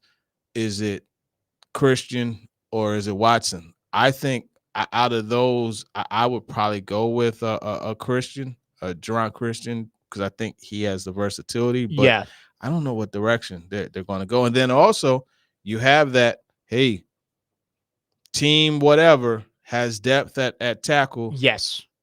They cut so-and-so. So-and-so is better than what they have as a third or fourth tackle. Yeah. The issue is tackle is such a thin position in the NFL that you're not going to be the only one putting a waiver claim in if there is a tackle that is a 53-man caliber guy. If he's out there, you're going to have some competition for him at the very least. That's the thing. I think that the biggest concern for me, and knock on wood here, hoping it doesn't happen, obviously. But if J.C. Latham were to get hurt, and we saw this 2 years ago with Taylor Lewan, where you thought you had your left tackle slotted in. He seemed like he was getting healthier at the end of 2021 and starting to get back to form. Boom, tears his ACL again, done for the year. And you had to plug in Dennis Daly, who was just let go by the Cardinals yesterday. What do you do if J.C. Latham gets hurt? Do you move Nicholas Petit-Frere over to the left side of the line? Or I think at that point there has to be some sort of move from off the roster, because you don't have anybody that would keep Will Levis off the dirt if he goes to that. I mean, that would be a catastrophic injury. Yes. It really would. And you never want to see anybody hurt, but especially someone, there's so much riding on J.C. Latham's shoulders. Yes. And he's come in and done such a great job of showing he's capable of holding that pressure. All things from J.C. Latham, he gets beat inside moves. It's going to happen. You saw it happen. Well, he mentioned it happened in OTAs or mini camp, and you saw it happen a few times, especially last week in joint practices. That's something that could be adjusted to. But for the most part, I mean, the dude is the first one out there. Yep. He's supremely extra coachable. He's supremely athletic. Size is there. The mindset is there. I mean, look, like, he ain't back down from Jeffrey Simmons. Nope. He was ready to rock with Leonard Williams. Yes. There's not really much that you could say from a negative perspective about him. No, he's been great since he came in, which is why, I mean, you look at this team, obviously Will Levis is the big, like, if Will Levis gets injured, everything else goes out the window. That's number one. I would say J.C. Latham would be the second most devastating injury if it happened for this Titans team, because if Jeffrey Simmons gets hurt, you can work around that. Like we even saw 3 seasons ago, Derrick Henry got hurt, and a lot of people were throwing out the season. Mm-hmm. The Titans figured it out, and they were the 1 seed despite that. So, but I don't know if outside of Will Levis, I don't know if there's anybody who would derail the season faster than a J.C. Latham injury. Yeah, and injuries are so tough to speak about because you hate to see them, and they're so unpredictable, but they happen, and if that's the case, do you go back to that situation, or does Brian Callahan get stuck in that situation Tim Kelly was in, where it's like, it's 3rd and long. Okay, this side, we can't use that. We got to go to this. You know what I mean? And that's such a tough situation for Tim Kelly to be in. And you would hate for Brian Callahan as a first-year play caller to be in that situation as well. And it's what's tough about building an offensive line in the NFL is the Titans have done a really good job of improving the frontline talent on the offensive line in these past 2 off seasons. You bring in J.C. Latham, Peter Skoronski, Lloyd Cushenberry. It takes longer to build up depth where you feel good. Hey, injury rate in the NFL is 100%. Somebody goes down. You feel good about his replacement. It takes a while to build that up, and the Titans just aren't quite there yet. Right, but I will say, to Bill Callahan's credit, when I asked him about the versatility of Brunskill, he mentioned some of the other guys, but he also said what they like to do is make sure that everybody is being approached and coached like they're a starter. Yes. Because of injury. And he wants to have that next man up ready to go. And I tell you that the guy has got experience with it. You look at the injuries he dealt with in Cleveland, and they kind of patched the little holes, the huge holes that could continue to develop. I guess that is the one thing that makes you feel better this year than the previous 2 years on a thin offensive line is you have Bill Callahan coaching them, because he is the offensive line coach, one of 2 in the NFL. Guy gives Jeff Stoutland his credit. I got to give him his flowers too. Yeah. But Bill Callahan has the track record that Jason Hodling did not have last year. Yeah. That if somebody does go down, you feel good that the other guys are going to be at least prepared, like they are the starter, like you said, to come in and fill that hole. So we will see. The offensive line, again, we saw some of the depth struggle on Saturday against Seattle. We will see the first-team offensive line back out there on Sunday against the Saints. They look good against San Francisco. We'll see what they do down in the Bayou. 615-737-1025 is our phone number if you want to chime in. You can text or call. When we come back, we will continue talking about the offensive line a little bit more, wrapping up hour number 2. Jake Lyman, Teron Davenport, in for Jared Stillman today. Stillman & Company, 102.5, 106.3 The Game. Let's talk about my friends at Hiller Plumbing, Heating, Cooling, and Electrical. I love Hiller. They take great care of my home. In fact, not only do they take great care of my home, I tell my friends, I'm like, the thing I love about Hiller is when I call them out to the home, they get it done in one stop. In fact, Hiller's even corrected mistakes that other people have made before, and it saved me a ton of time, hassle, and money. I absolutely love Hiller. And now that summer's over, it's time to get ready for school to start, which means it's time to take care of your home so you can get the homework and give it to Hiller. This month, enjoy back-to-school savings with offers like a $99 drain cleaning, $500 off select high-efficiency HVAC systems, $500 off new tankless water heaters, $1,000 off of whole home generators, and more. Visit happyhiller.com today for details. That's Hiller Plumbing, Heating, Cooling, and Electrical. My guys, again, take great care of my home, can do the same for you. Proud supporters of the Preds, the Vols, and Vandy. That's Hiller. Call the Happy Face Truck today.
If you missed the first hour of the show. You might be confused why we're coming back to opera music.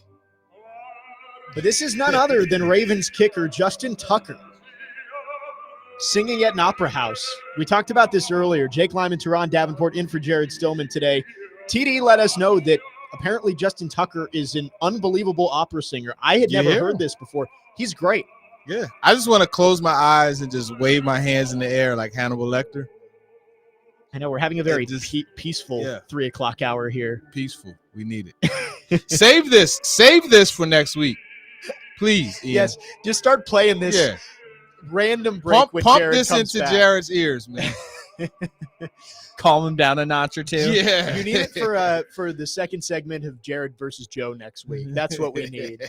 Just a little bit of Ave Maria from Justin Tucker. We had so much interaction on the text line talking about Justin Tucker and these kickers in the 2 o'clock hour. I couldn't believe it. Like, we've been talking Titans for almost 2 full hours, and we get more texts about Justin Tucker than we did about Will Levis, which is strange. Somebody said that there was a 60 Minutes segment on Justin Tucker. Trying to see if I can find a name. Anyway, yes, there was a 60 Minutes segment on Dylan on our text line said 60 Minutes did a story on Justin Tucker's singing. So it's really cool that the guy who's obviously that talented on the football field has a second talent that, I mean, that sounded professional right there from Justin Tucker. That was professional, man. He was doing it. I give him credit. Cool stuff there from Justin Tucker. We were talking about how if you knew how good Justin Tucker was going to be, how high would you draft him? We had some people saying as high as the first round, which I think there's an argument to be made. I wouldn't say first round, but I think there's an argument to be made that late first round, you could take the greatest kicker of all time. Let's quickly go to our text line here, driven by WilsonCountyHyundai.com. We were talking in the last segment about how Will Levis and a J.C. Latham injury, those could be injuries that derail the season, probably the two most likely. Jason Manchester thinks that maybe Latham's injury would be more impactful because he's a Mason Rudolph believer, saying that he could come in and with this group of wide receivers, the season might not be completely off the rails. Yeah, I'm not going to go that far. I think this is a quarterback-driven league. I agree. You look to have that guy that makes the difference, right? That's why the Chiefs have won the way that they won. And I'm not comparing Will Levis to Patrick Mahomes. I'm just talking about the position significance. When you have that guy, that's why the Bills have been in this. That's why Joe Burrow, that's why Brian Callahan has this head coaching job. Yes. The quarterback, right? So I think you have to have that guy. It's not a situation where you could win and be successful having a guy that, okay, he could be good with what you have around him. That's what they had before. And no slight on Ryan Tannehill, because I think Ryan Tannehill has shown flashes of being that guy. But it was very dependent upon what was around him. You've already seen that enough. You hit the ceiling with that. Now it's time to see how you could get that guy that's going to push you over the edge and be the difference maker regardless of what's around him. And even with Ryan Tannehill, I alluded in the last segment to the Derrick Henry injury in 2021. That was on Halloween, I believe, against the Colts.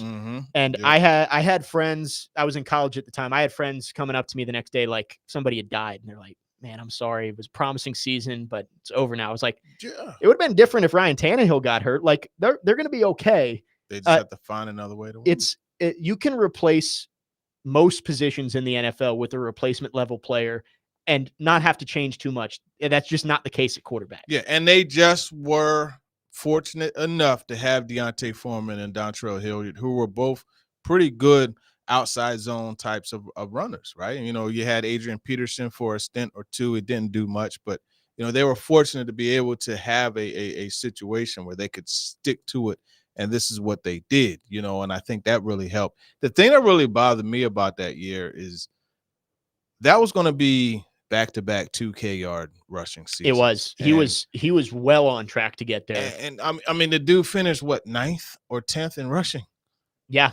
He missed half the season. He almost had 1,000 yards rushing despite not playing after October. And if that happens, there's no conversation about Hall of Fame. Like, he's in there. You know what I mean? Yeah. Now it's a conversation. We'll see. Yeah, Has there ever been somebody to do twice, let alone No, back to back? Yeah, I was about to no, say I don't think so. no. And man, he almost broke Dickerson's record the year before too. I Yeah. remember watching that Texans game, and it was like a pipe dream heading into the game. You're like, oh, he'd need like 270 yards or something, and then at halftime, I think he had like 140, and you're like, oh, he This might do it. Joker, he's about to do it. He might do it. No, so it is just it. Quarterback is just so different than every other position. Left tackle might be the only other position that is even close to the conversation of if you lose your left tackle, things change drastically. But most positions in the league, you can say, all right, DeAndre Hopkins goes down, Nick Westbrook-Akina or Treylon Burks is going to take his spot, and your game plan doesn't change that much. But if Mason Rudolph takes over for Will Levis, things change like that, and you're playing a completely different ball game out there. That's the tough part of it.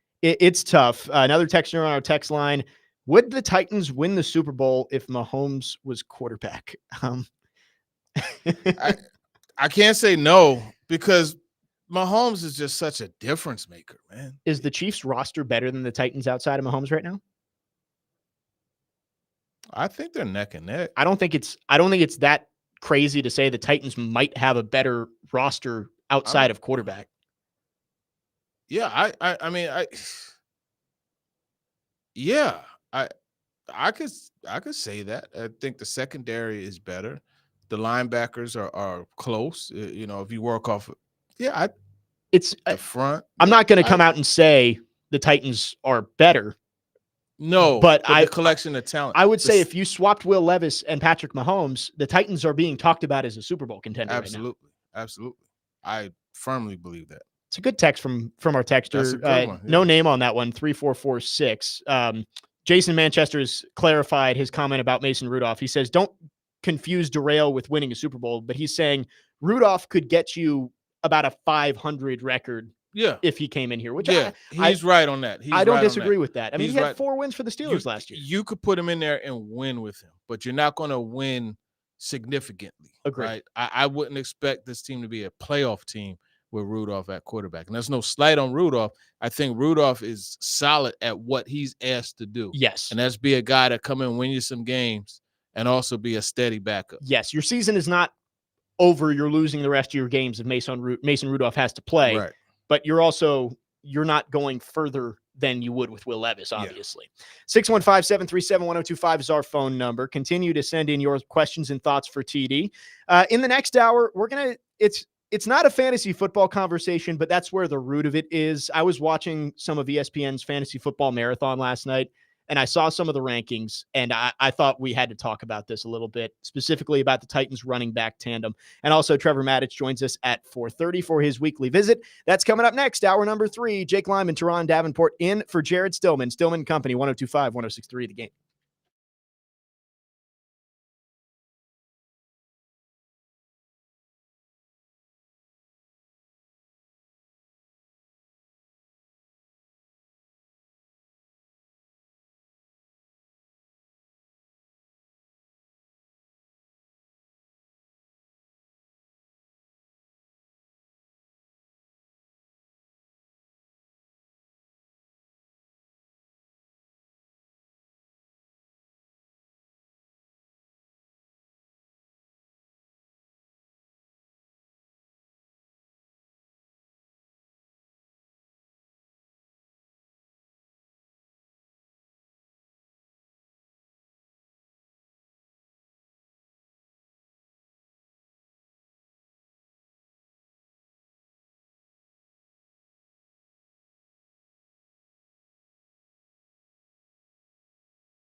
Stillman and Company, 102.5, 106.3. The Game. Jake Lyman, Teron Davenport in for Jared today. We're broadcasting from the Busy Bee Plumbing, Heating, and Air Conditioning Game Nashville studios, home of the $99 yearly Beehive membership, where the buzz is always about great service. Fun hour number 3 coming up. We're going to talk a little bit about the Titans running back tandem and their production this season in their first year together. And also Trevor Matich going to join us at the bottom of the hour for his weekly visit. A couple of quick news and notes I wanted to just bring up before we get into our running back discussion here. Titans did make a roster move this afternoon. They have signed Mikel Jones, former Syracuse linebacker, and Garrett Wallow now on the injured reserve. Jordan Schultz reporting that the 49ers are moving closer to a deal with Brandon Ayuk. Minor details to sort out, but maybe something we finally see that saga come to an end in the coming days. And then the Bears have said that Caleb Williams and the majority of their starters will not play in their final preseason games. So the next time we see Caleb Williams on an NFL football field will be against the Titans in week 1 on September 8th. Fun to watch. I'm looking forward to it. Honestly, I want to see, as we mentioned, how they go about attacking them. So, yeah, that would be cool. We've talked about how Denard Wilson gets his fair share of rookie quarterbacks that he can go after this year. So that'll be the first test, Titans and Bears. September 8th, coming up in Chicago. I did want to get into this. And again, it's not a fantasy football-centric discussion, but last night I had ESPN on. I was watching a little bit of the Little League World Series, actually. And right after that, it started the fantasy football marathon, where I guess it's 24 hours on ESPN every year. They talk primarily fantasy football around the clock for a full day. And they had the rankings up on the side at all positions. And there was not a single Titans player in the top 25 at their position, according to ESPN. Calvin Ridley was wide receiver 26. Tajay Spears was running back 28. And Tony Pollard was not using individual defensive for fantasy didn't purposes. Because I know some fantasy uses that. Yes. Okay. They only use the team defenses. But on the offensive side, I think you could make a case that Will Levis might be top 25 fantasy quarterbacks, but we'll leave that aside. I just could not believe that Tajay Spears and Tony Pollard, well, at least one of them weren't ranked higher. And I guess the question I started to ask was, they might be canceling each other out, where people just don't know who's going to have more production, but the touches are going to go somewhere. And you feel like both those guys are talented enough that they're going to produce, upwards of 1,000 scrimmage yards for at least one of them. And you mentioned touches, and I think that's the key, touches. And that's Randy Jordan has alluded to that, the running backs coach, multiple times as touches, meaning catches as well as carries. So there's going to be opportunities, and you're going to see pony packers with both of them on the field sometimes also. And what confused me the most is like Tony Pollard was ranked one spot ahead of Ezekiel Elliott, which I'm not really sure how that works out. Like did Zeke do really anything last year with New England? Maybe a couple of games where he was moderately productive. And then Tajay Spears, one spot below Najee Harris. There were other committees that were ranked way higher than the Titans were. The Lions with Gibbs and Montgomery were both ranked higher than Spears, and Jalen Warren and Najee Harris were both ranked higher.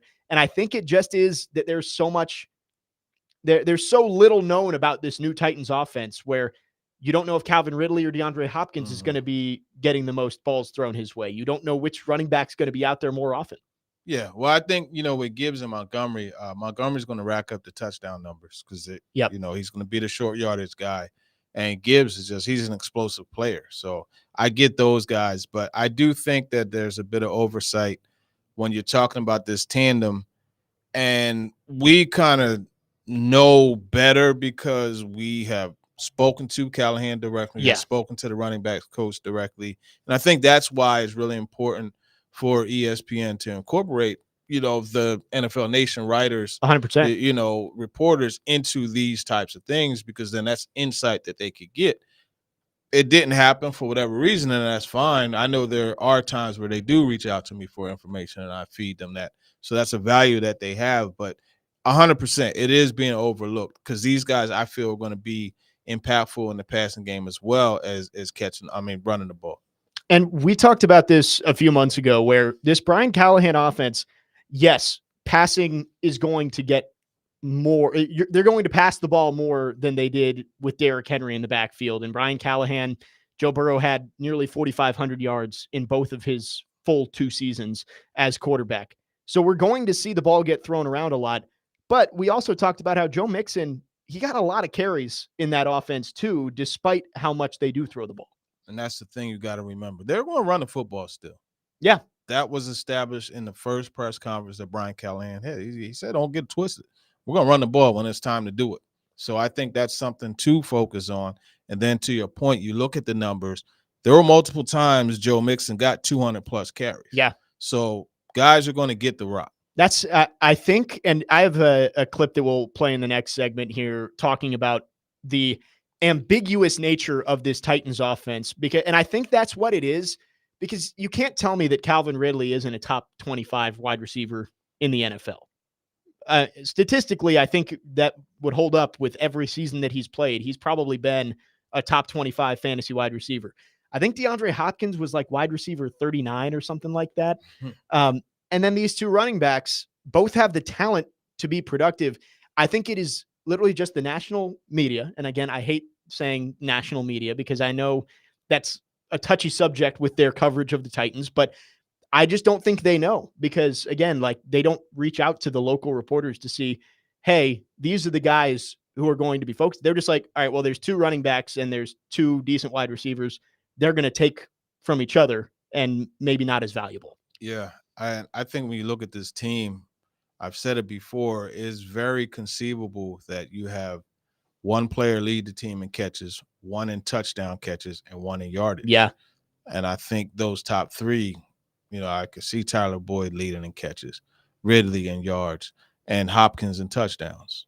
I could see that happening. So, yeah, I think it is going to be one of those situations where there'll be guys that they add like down the line. Oh, shoot, my receiver X, he went down. I need to get somebody for this week. Yeah. Or, Justin Jefferson and the Vikings have a bye. I got to grab somebody that I could start. Let me grab Hopkins. I think that's going to be the case. I think that's true. And it's just strange to me to see that. I kept looking to they had the show in the top right corner, and then they had a little like bar with all of the rankings and stuff. And I just kept looking for the Titans logo. And I was like, man, nobody up there, which I guess you're kind of used to as Titans fans. Like, if you're a Titans fan who plays fantasy football, Chris Johnson and Derrick Henry are like the only notable guys who went early in fantasy drafts over the last 10 years. Maybe AJ Brown for 1 year went up there, but for the most part, there hasn't really been anybody who's been a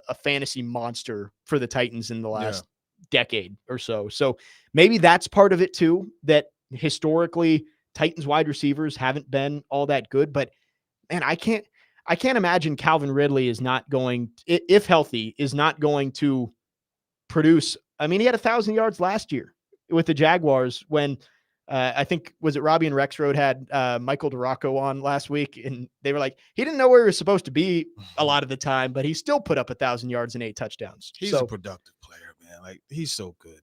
It's so sudden. I know that was kind of tough. Yeah. Going against Tariq Woolen, and he's one of the best cover corners in the league. Like, he's a Metroid type. He's 6'5", can move really well. You're not going to see that every week. You know what I mean? I think Ridley is going to produce in this game a lot. And we talked about it earlier. The one thing I want on Sunday from Brian Callahan and Nick Holes, dial up a deep shot to Calvin Ridley. I think that should be one of the first couple plays on your script for Sunday's game against the Saints, because that connection between Levis and Ridley could be the make or break for this offense throughout the year. We'll keep talking about this on the other side. Again, I have a clip that I pulled from a little fantasy podcast talking about how maybe there is some value in the Titans despite how low they have been ranked by a lot of these outlets. 615-737-1025 is our phone number. If you want to chime in, you can text or call, and our phone lines are driven by WilsonCountyHyundai.com. Jake Lyman, Teron Davenport, and for Jared Stillman today, Stillman Company, 102.5, 106.3 The Game.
Tennessee's done everything this offseason to improve that passing attack. They grab Calvin Ridley. They get Tyler Boyd. They hire Brian Callahan, who historically has been a pass-heavy coach and pass-friendly coach, even when Joe Burrow's either been out and missed time or year one where he didn't have Joe Burrow. The Bengals were still well above average in neutral script pass rates. So, I think that Tyjae Spears profiles to be a more sort of electric pass catcher out of the backfield, even though Tony Pollard can play that role as well. But then he has the contingent upside of maybe talent emerging. That's always a possibility.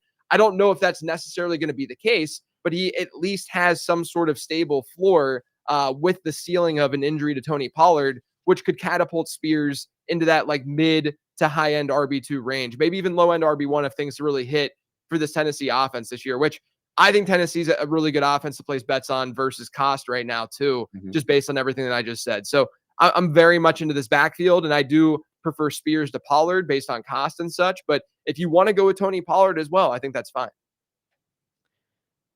That was from Sharp Football Analysis, their podcast talking about some dark horses that you can find in fantasy drafts, and saying what we were kind of saying in the last segment, that Titans running backs might be a little bit underrated in terms of where they've been going. Jake Lyman, Teron Davenport in for Jared Stillman today on Stillman and Company. TD, we touched on this a few months back, but do you see a kind of dividing line between those two? Because based on what we saw in that first preseason game, Tony Pollard was out there first. We saw Tony Pollard bust off a big run through the right side, and then Tyjae Spears was the guy who actually got the goal line touch for the touchdown. Mm-hmm. Does it feel like it's just going to be a rotation 1A, 1B, or do you see anybody kind of emerging there? That's what it's going to be. It's going to be essentially the hot hand, right? And the good thing is both of these guys, and Randy Jordan he talked about other situations he's been in and said it's similar to what he believes he has. Yeah. Here is that both of the guys are like, hey, man, Tajae's hot. Let him in there. You know what I mean? Oh, wait, TP is hot. Let him go. You know what I mean? So that selflessness is something that's there. And even I remember Tyjae Spears was asked about that in June, and he was like, man, I hope we both need to rush for 1,000 yards. Yeah. So I think having that team approach is really important in a duo like this. And the good thing also is these are both guys, like some running backs, you got to give them the ball a bunch of times and they set stuff up, and you see them throwing that jab, and then out of nowhere, that jab is combined with a hook, and next thing you know, it's a 60-yard run. Yeah. And that's what Derrick Henry was. Yeah. Was 3 yards, 5 yards, 6 yards, 80 yards. Like it built up over time. And speaking of Derrick Henry, we saw people forget because Derrick Henry, right after the 99-yard run and that game against the Jaguars, emerged as this superstar. But that season before that game, it went back and forth with Dion Lewis. Like there were games where Dion Lewis was the primary back in that offense. So maybe that's more of what we see is game plan. And like you said, who has the hot hand is going to play and who has the big games. And frankly, Henry wasn't that good. No.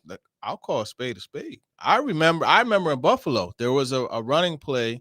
It was to the Bills sideline, and it was Henry and Trey Davis-White. And I'm like, 250, he's going to truck him. Trey Davis-White took him down. And I'm like, but then later, after he had that talk with Eddie George, and Eddie George was like, hey, man, you better, as one of my coaches used to say, go see the wizard and get some hard. That's basically what he told him. You know what I mean? And next thing you know, he was running the ball differently. So was that Bills game the Nick Williams game? Yes, it was. I was thinking about that on the drive over here for some reason, and I don't know why. It popped into my head. Man, that was a career-ending drop for him. I don't know if he ever popped up anywhere else after that. Yeah. I don't believe he popped up somewhere. I forget where. He was somewhere. But like for the most part, like that was it. Like that was the canceled Christmas on it. Yeah, Marcus Mariota was not a very go after you guy, but I just remember the look he gave Nick Williams walking back to the sideline or on the bench a few plays later. I would have gave him the same look. Whew.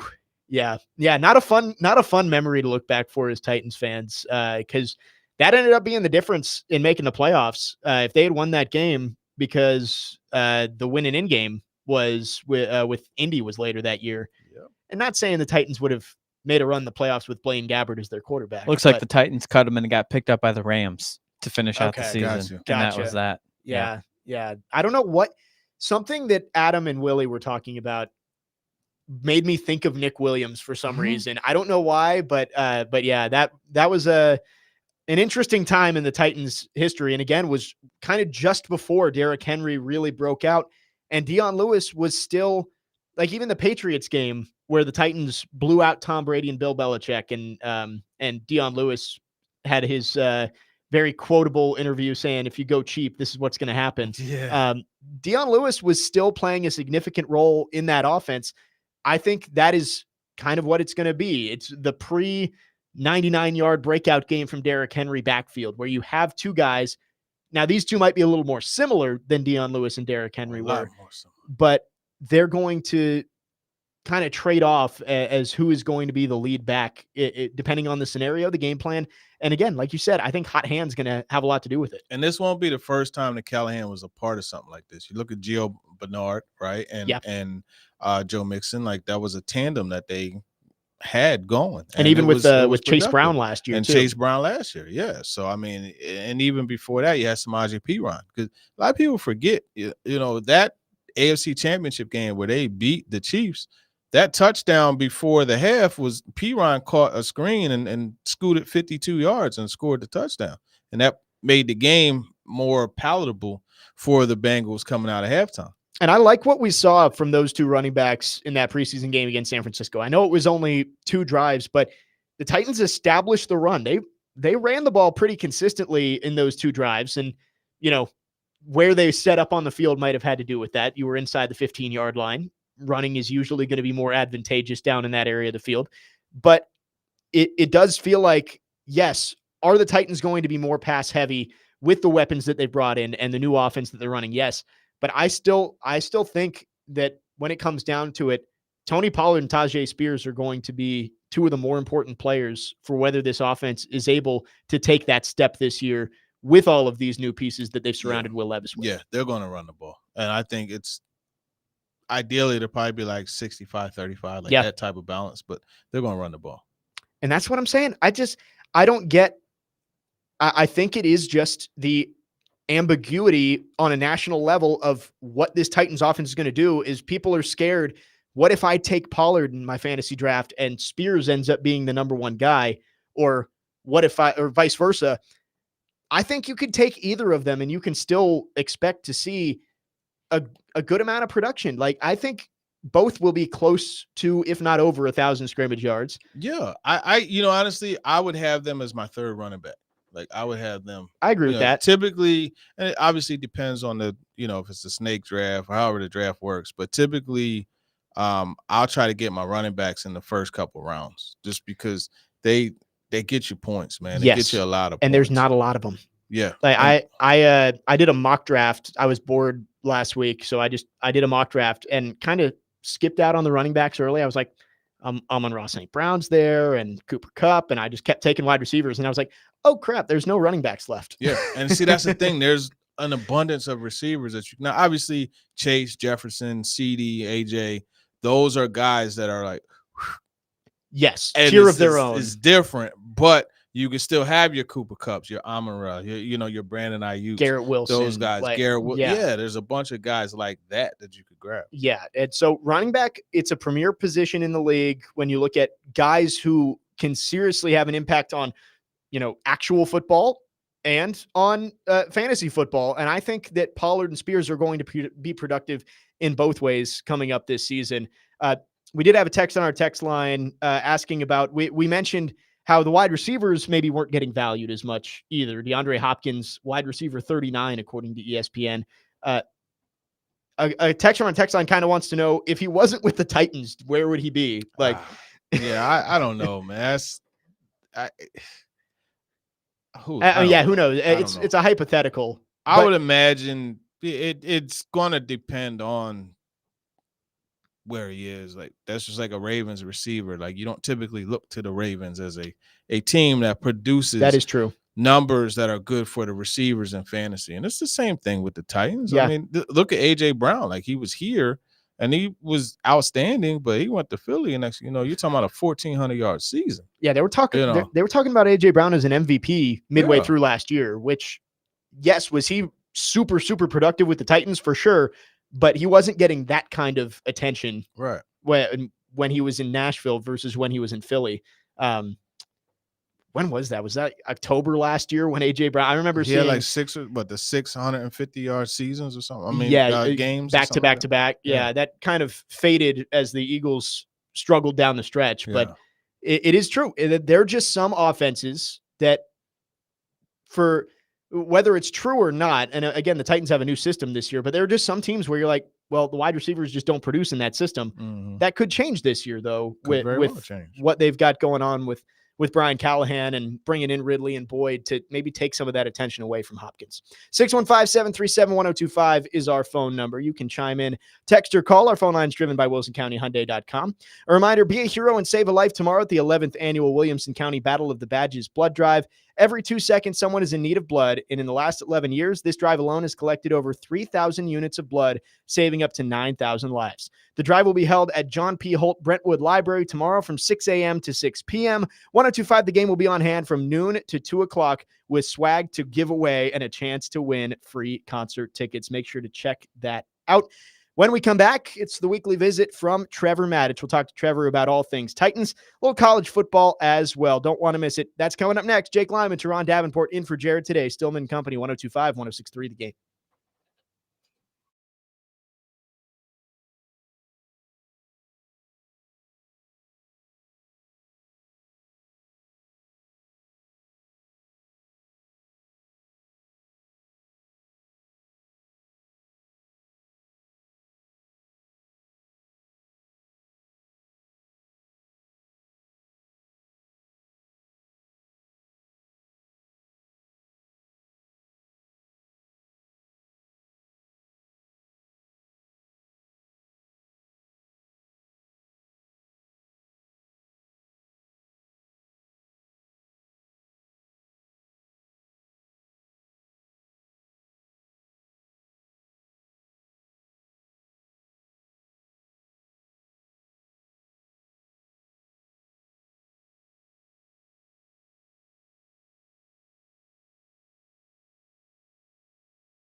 Stillman and Company, 102.5, 106.3 The Game. Jake Lyman, Teron Davenport in for Jared Stillman today and tomorrow from 2 to 6. And just as always, even without Jared, here at 4:30 on Tuesdays, Trevor Matich makes his weekly appearance on the program, brought to you by Houston Clinic Orthopedics, when experience matters. Trevor, thanks for joining us this afternoon. How you doing? Great to be here, Jake, man. I'm great. How are you doing? Doing well, doing well. Want to get your thoughts on one of the bigger stories coming out of the Titans and Seahawks joint practices last week. Will Levis and Calvin Ridley still not quite on the same page. In your experience, how long does that kind of take to work itself out? And is there any cause for concern when it comes to those two guys kind of linking up early on in the season? Yeah, there is cause for concern because in order for the Titans to do what they want to do up near the line of scrimmage in terms of running in short passes, et cetera, they've got to keep the safeties deep. And that's why Calvin Ridley was brought in. And, you know, that's one of the reasons that I thought that the starters for the Titans would have been served well by playing in this last preseason game against Seattle. I understand that they had the practices during the week and they got a lot of good work in there, but games are always just a little bit different. And here you've got a young quarterback in Will Levis who's learning a new system. He's got two brand new receivers in Tyler Boyd and then Calvin Ridley, like you just mentioned. You've got a rookie at left tackle. You've got a couple of guys that need work at right guard and right tackle. You know, you've got a whole bunch. You've got young tight ends that are still trying to gel and figure out who they are. And they didn't play at all in this preseason game. And so I thought that when you talk specifically about Levis getting chemistry with his receivers, part of that is just learning how fast they run, what they like to do, what their next gear is. In other words, when they go deep, you throw the ball out in front of them. Do they have an extra gear they can put it in where they can accelerate even more and get into that ball, or do they not? You know, where do they like the ball to be thrown when they've got coverage playing them a certain way? All these things take time and they take reps. So I thought there was a bit of a missed opportunity to not provide a few more of those reps in this preseason game. Trevor, Denard Wilson, he said today that he absolutely has no doubt that Chidobe Awuzie and L'Jarius Sneed will be ready to play despite the limited snaps that they've seen in training camp. Do you believe that, and why?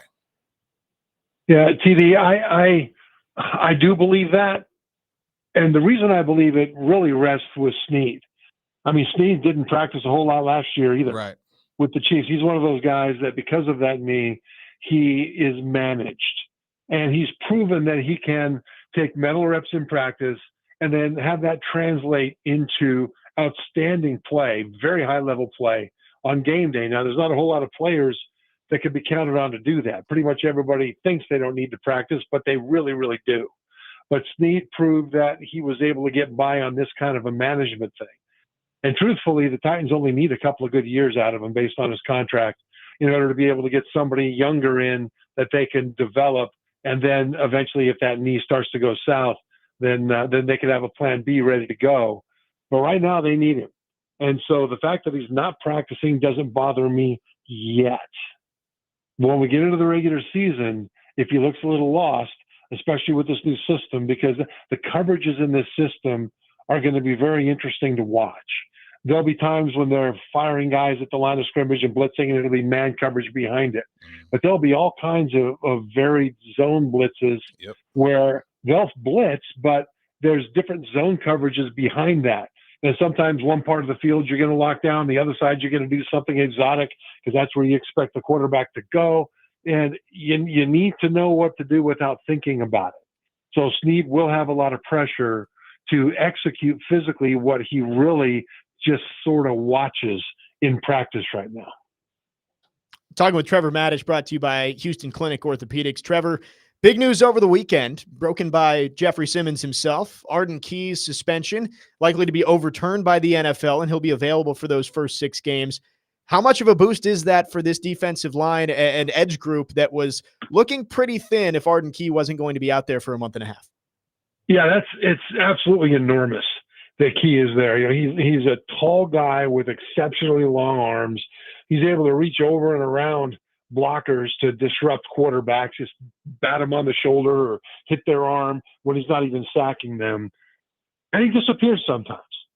But when he's playing well, he is a very good complementary piece as an edge rusher. They could even move him inside because, he's the kind of a guy that can really be disruptive when you move him around. The Cowboys linebacker, space in his name, that is super disruptive. They move him inside. They rush him over guards all the time. Kid out of Penn State. Oh, come on. Michael Parsons. Yeah. Yeah, Parsons. Okay. Yeah, that's one of the reasons he's been so disruptive is because offensive tackles are used to guys like that, but guards are used to blocking, a 6'3", 320-pound warthog. And when you put a guy that's so fast and so explosive, and in Key's case with super long arms, it messes up interior pass protectors.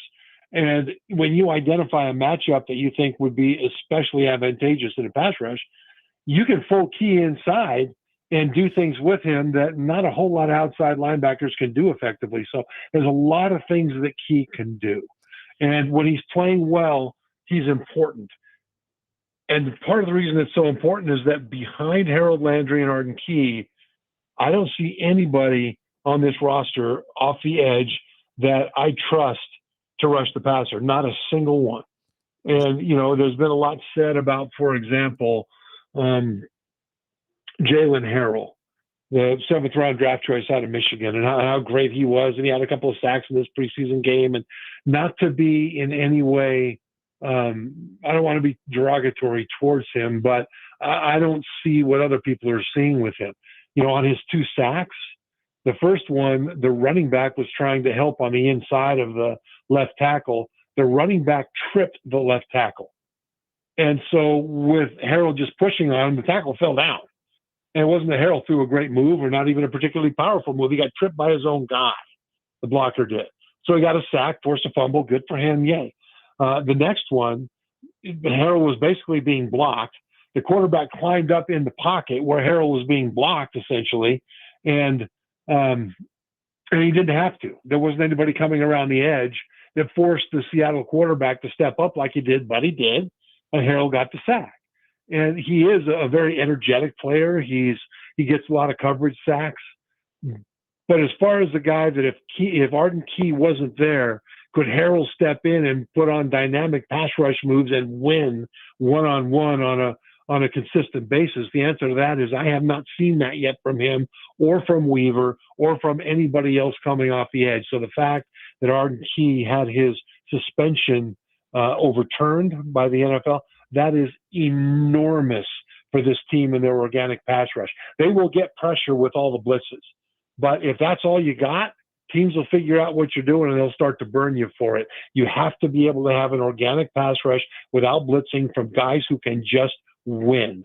And Arden Key, when he's playing at his best, gives them the best chance outside of Harold Landry to win off the edge. And you kind of took me right where I wanted to go with the blitzing. How much do you think a guy like Jamal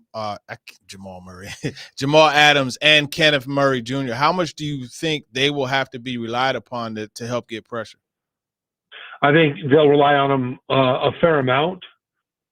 Part of the reason is that they're so good at it. If you just talk about Kenneth Murray, at Oklahoma, he was hell on wheels. Sure was. They basically turned him loose and said, you go get somebody. And he's a big linebacker, around 240. He's got wide receiver speed. He runs around 4.5, 40. So you got a massive guy who's got incredible speed and explosiveness, and Oklahoma put that to work. And you would see him slash in between offensive linemen and disrupt running backs in the backfield and get to the quarterback before the pass protection is even set up. You would see him pursue sideline to sideline and have a bubble screen after the side. He comes from the inside and just smashes the wide receiver and out of bounds. I mean, the guy can move. And I think when he was on the Chargers, I think they didn't use him correctly. I think they tried to turn him into more of a traditional linebacker where, and they made him think too much. Not that he can't think, but you want him to run and hit. And what we've seen in the offseason so far is that in the preseason, this is what the Titans defensive staff want him to do. And really, when you talk about Arden Key, if he weren't there, my first thought was the guy to pick up his slack in the pass rush wouldn't be any of the backup edge rushers. It would be extra rushing duties and blitz packages from Kenneth Murray. I really think that this guy, when the season's over, will be seen as one of the top new acquisitions on this team, certainly in free agency. Well, it makes it a lot easier for them with Jeffrey Simmons and Tavondre Sweat up front. They're going to draw double teams and draw a lot of blocks. We've already seen it once in the San Francisco game. Should give some big lanes for Murray and Adams to fly in unblocked. Yeah, and that's why they brought in Tavondre Sweat. I mean, he didn't make a lot of splashes when it came to tackles and forced fumbles and sacks and pressures and stuff like that. But that's not what he does. His job is not to make plays. Tavondre Sweat's job is to make piles. And he does that by eating up multiple blockers because one guy won't block him. He'll just toss him aside like a rag doll. So you put two guys on him, not necessarily in the hopes of driving him back, but just so that he won't take the one guy and throw him aside and be standing in the hole unblocked. But when two guys are on Tavondre Sweat and he eats them up so that one of them can't go up for a linebacker, guess what? That linebacker is running free. And so he's a force multiplier. The way to look at the success of Tavondre Sweat is not to look at his stats. Don't worry about his stats. Thank you. You want to look at how he disrupts the interior blocking and allows the other guys to pile up stats. And he, in the first game, wasn't even that dynamic at doing that. It looked like Tavondre Sweat against San Francisco, because he didn't play this last week against Seattle. It looked like he was kind of looking around trying to figure out what was going on. It was like this was new to him. He was almost like half football player, half tourist out there. But even so, the San Francisco lineman could not push him around. And when he gets locked in from a game-focused standpoint, and he's going to be really fun to watch because of all the havoc he creates and the resources that he will draw to him, which just makes everybody else better. Trevor Matich with us for his weekly visit on the program. We'll have more with Trevor coming up next. Going to talk some more Titans, and it's college football week 0. We have actual football games to be played later on this weekend. We'll get Trevor's thoughts. Coming up next, Jake Lyman, Teron Davenport in for Jared Stillman today. Stillman and Company, 102.5, 106.3 The Game.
Stillman and Company, 102.5, 106.3 The Game. Jake Lyman, Teron Davenport, filling in for Jared today and tomorrow afternoon. Glad to have you with us, and we're pleased to be joined once again by Trevor Matich for his weekly visit on the program, brought to you by Houston Clinic Orthopedics.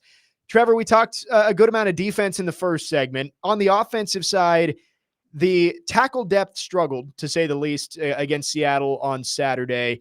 How have you evaluated some of the guys on the offensive line behind the starters, and how concerned would you be if there are any injuries to some of those frontline guys? You know, if there's injuries to the frontline guys on the edge there, and they'll look like they did last year because they just don't have any depth. I mean, Christian looked rather awful, especially at left tackle in the second half. You know, John Ojukwu, I thought would actually perform better than he has. At Boise State, he was a multiple All-Mountain West guy that needed, I think, some pro coaching in order to get him up to his potential. And he so far hasn't responded to it enough. I mean, out in space in college was his weakness, and it still is his weakness here, and he hasn't shown much improvement. I do like Daniel Brunskill, who's kind of their starting right guard last year, but sort of a jack-of-all-trade position now. And he's a versatile guy who's not going to dominate anybody, but he won't be dominated to the point that he'll cost you a game. You'll be able to function as an offense with Brunskill in there at any one of multiple positions. And Latavius Simmons is an interesting guy, number 73, because in the preseason opener against San Francisco, he played right guard in the first half, left guard in the second half. And I thought that he was stout, especially in pass protection. I thought he looked big, he looked strong. And I was very interested to see how he would play in this game against Seattle. But he didn't look as good. He was pushed around a bit, and he was on the ground a lot. And TD, I mean, you know, when you see offensive linemen on the ground a lot, unless they're throwing a cut block, that's actually a bad thing. So the jury's still out on him. So when you look at the backup offensive linemen right now, you've got Daniel Brunskill and nobody else that has shown that they can be trusted yet. The best feeling that Simmons gave me during camp is when I first saw him, I did a double take. I thought he was Jason Peters, and I was like, oh, big fella, JP, what's up? But then I had realized it wasn't him. But staying on that offensive line, Jared Stillman, he always liked to tell the right tackle story. When you look at Nicholas Petit-Frere, do you think that it's a situation where Jared is still going to have to tell that right tackle story? They don't have a right tackle. Yeah, they might. I am cautiously optimistic about Petit-Frere. He had an outstanding career at Ohio State, and coming into the league, he needed more functional strength. So did Dylan Radins, by the way, at right guard. But Petit-Frere, coming out of Ohio State, needed some time in an NFL weight room in order to really be able to function at a high level at right tackle. And, you know, he was forced to play early in his rookie season and ended up, you know, getting banged up. And, you know, the injuries that he's had to recover from have delayed that. So I'm not ready to say that he can't play, because, you know, he struggled, you know, and then of course last year he got himself suspended for the first 6 weeks, came back out and got himself hurt again. And so that kind of hurt him. So I am cautiously optimistic that his body will catch up to his athleticism, and he will be at least functional this season. And hopefully going forward, he'll be pretty good. But the jury is still out on him. And so I can't say that Jared won't be telling that story still. I kind of tend to think that you're going to have at least 2 offensive linemen on this roster from pickups from other teams' cuts when they drop down to 53 or however many they're going to be. Because, you know, there's the depth on this team. There's no loyalty to these guys, with the exception of Brunskill, from a standpoint of the investment that they've put in and the output that they have shown. You could bring in guys off the street and have just as much of a chance to play well. So at right tackle, you know, Petit-Frere, if he stays healthy, I think will be adequate. And if he is adequate and healthy, it'll be an enormous upgrade at right tackle over the last couple of years. Talking with Trevor Matich here on Stillman and Company. Trevor, this Titans offense, it feels like you kind of know who is going to be where in week one at almost every position except for tight end. Chigakonkwo and Josh Wiley battling for that starting spot. And you've got a young guy like David Martin Robinson, who's made a pretty big impact in the preseason and training camp. How do you see that position sorting itself out as the Titans get into the regular season coming up? Yeah, Martin Robinson is an interesting guy, right? Undrafted out of Temple. And he is, he's flashed. He's actually not just flashed catching the ball, but he's flashed as a blocker as well. I wouldn't say he's a great blocker right now, but he's made some great blocks in the midst of also some others where he kind of got tossed a little bit. But that gives you hope that he can continue to get better because he has shown that he can at least do it. And that's an interesting thing. I think that Nick Vannett is he's a solid guy. They can keep him and not be wrong. To me, the interesting thing is what the production of Okonkwo and Wiley will be. Chig, I'm disappointed in myself for having such high expectations in his first couple of years coming out of college because he's got the speed and the solid body that should be a matchup nightmare for safeties. I mean, he's big enough to body safeties around, and he's faster than a lot of linebackers that would try to chase him down the field, but he hasn't shown that he's able to be a threat as a receiver from a consistent standpoint. And then Josh Wiley at the University of Cincinnati was largely unstoppable. He's a really tall guy with an attitude of a defensive tackle. And so he's out there just butting heads with everybody. He's 6'7". He's listed at almost 250. And, last year I thought he would do more. And I'm not sure how much of his lack of production last year was him getting used to his rookie season and how much was the fact that his quarterback never had time to find him. So, I expect I'm a little fatigued at expecting Chig to really step up. Although if he does, I'd be really happy. But I expect Josh Wiley to be your breakout candidate at tight end this year. He's a Gronk-sized guy with a Gronk kind of attitude. And I'd love to see a little Gronk come out of that guy. I like that. This linebacker position next to Kenneth Murray, you got James Williams playing the way he is, not knowing where he's going, but getting there somehow. You got Otis Reese, the fourth, just doing what he's doing, Chance Campbell, Jack Gibbons. When you look at this group, how do you sort through it? Obviously, Cedric Gray, he's been out, so I'm going to leave him out of the picture. But those four, how do you sort through it and figure out who's going to be the starter? I think you start the experience, but you play the young guys. Otis Reese is fascinating to me because, he's 6'3", about 215, a former safety. They moved into linebacker, and that makes him a really fast linebacker. And if they use him, and they will, they wouldn't just have him stand there and take on an offensive lineman at the point of attack. They'll have him slash and give him one gap instead of two so that he doesn't have to, to stand up a guard, or something like that. But he's interesting to me because of his ability to cover ground. And then his ability to cover receivers, running backs and tight ends and things like that. And if they can use him in a way that he doesn't get blasted by big old blockers coming directly at him, he could be a real X factor. And then you talk about Chance Campbell. He just, what impresses me about him, number 45, is how fast he covers ground when he blitzes and turns it on. In other words, there are guys that'll blitz and they just kind of run at the quarterback and they're not blocked and the quarterback gets the ball out.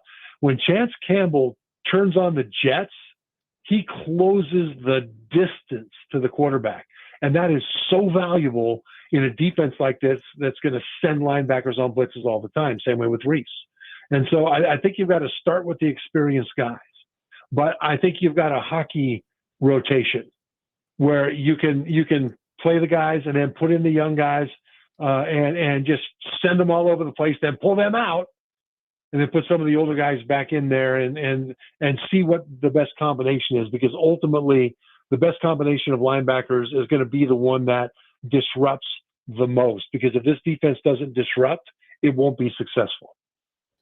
Talking with Trevor Matich here on Stillman Company. One more, Trevor, before we let you go. Week 0 this week in college football. The headliner is in Dublin.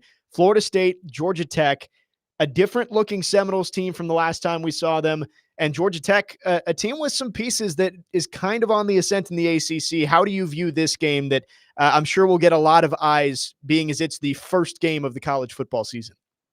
Yeah, Georgia Tech undefeated last year, didn't make the playoff because their quarterback got hurt in the second of the last game, I think it was, and it was just a different team without Jordan Travis, a quarterback, and so that's why the committee left them out of the 14 playoff. And in comes DJ Uyunglele. He was at Clemson, then he transferred to Oregon State for last year, and then now he's at Florida State. And the interesting thing is that when you compare the quarterbacks at Florida State and Georgia Tech has the advantage. Haynes King transferred to Georgia Tech from Texas A&M, and last year he was one of the best dual threat quarterbacks in the nation, but people weren't paying much attention because they didn't get bowl eligible until 2 games to go in the season. And so people weren't watching Florida State. But Haynes King, if he can cut down, he threw a lot of interceptions. He threw 16 last year. If he can cut down on those, then I think Georgia Tech is the one with the advantage at quarterback. And then Georgia Tech's got a running back who started his career at wide receiver at Georgia Tech, who's going to be a guy out of the backfield that can get deep behind the safeties, which will be interesting to watch if they do that. Georgia Tech has a wide receiver who's a star sprinter on their track team, right? And Florida State is replacing a whole lot of people. Now, Florida State replaced those whole lot of people with a whole lot of other good people. But it's all got to come together. And the quarterback, DJ Uyunglele, who's learning a new offense yet again, has got to make sure that he doesn't get outclassed by Haynes King at Georgia Tech, who fully knows this offense, who the offensive brain trust at Georgia Tech knows exactly what he can and can't do. And that, to me, is going to be the intriguing thing. Will the weight of Florida State's talent overcome the advantage that Haynes King gives Georgia Tech at quarterback? Should be a fun one out in Ireland. Trevor Matich joining us here on Stillman Company. Trevor, thanks for coming on. Hope you have a great week. Thanks, guys. Trevor Matich, brought to you by Houston Clinic Orthopedics. A lot of good stuff there from Trevor. We'll react on the other side. Jake Lyman, Teron Davenport in for Jared Stillman. Stillman Company, 102.5, 106.3 The Game.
Stillman and Company, final hour on this Tuesday evening. Jake Lyman, Teron Davenport in for Jared Stillman today, broadcasting from the Busy Bee Plumbing, Heating, and Air Conditioning Game Nashville studios, home of the $99 yearly Beehive membership, where the buzz is always about great service. We love to hear from you in our final hour. You can text or call 615-737-1025. Our phone line's driven by WilsonCountyHyundai.com. Good stuff with Trevor Matich to wrap up hour number 3. A lot of good thoughts on the Titans. TD, a couple that stood out to me. First, talking about Jaylen Harrell. We were talking about how impressed we've been with him. Trevor wasn't quite there yet, to say the least, about Jaylen Harrell, saying that I guess he saw that the left tackle tripped on one of his sacks and wasn't overpowering guys, wasn't making great moves. So maybe we do need to rein in our Jaylen Harrell hype just a little bit, which probably is the case with most things that happen in the preseason. Yeah, no, I mean, I think it's okay to be impressed with him. I've seen things in practice that have impressed me, right? So it's not just what he's done in the games. It's, also what you've seen with your own eyes, in practice as well. So, I mean, again, it goes back to what I said. Like, I'm not electing him as the next Derek Thomas, you know what I mean? But I'm saying, hey, this is a guy that has earned himself a role in the rotation. I also, my ears perked up a little bit when he talked about Lachavious Simmons and some of the stuff that he's done on the line as a backup. Now, this is a guy, and I know Jared has his NHL rule where if I haven't heard of him, he sucks. Like, that's kind of his thing.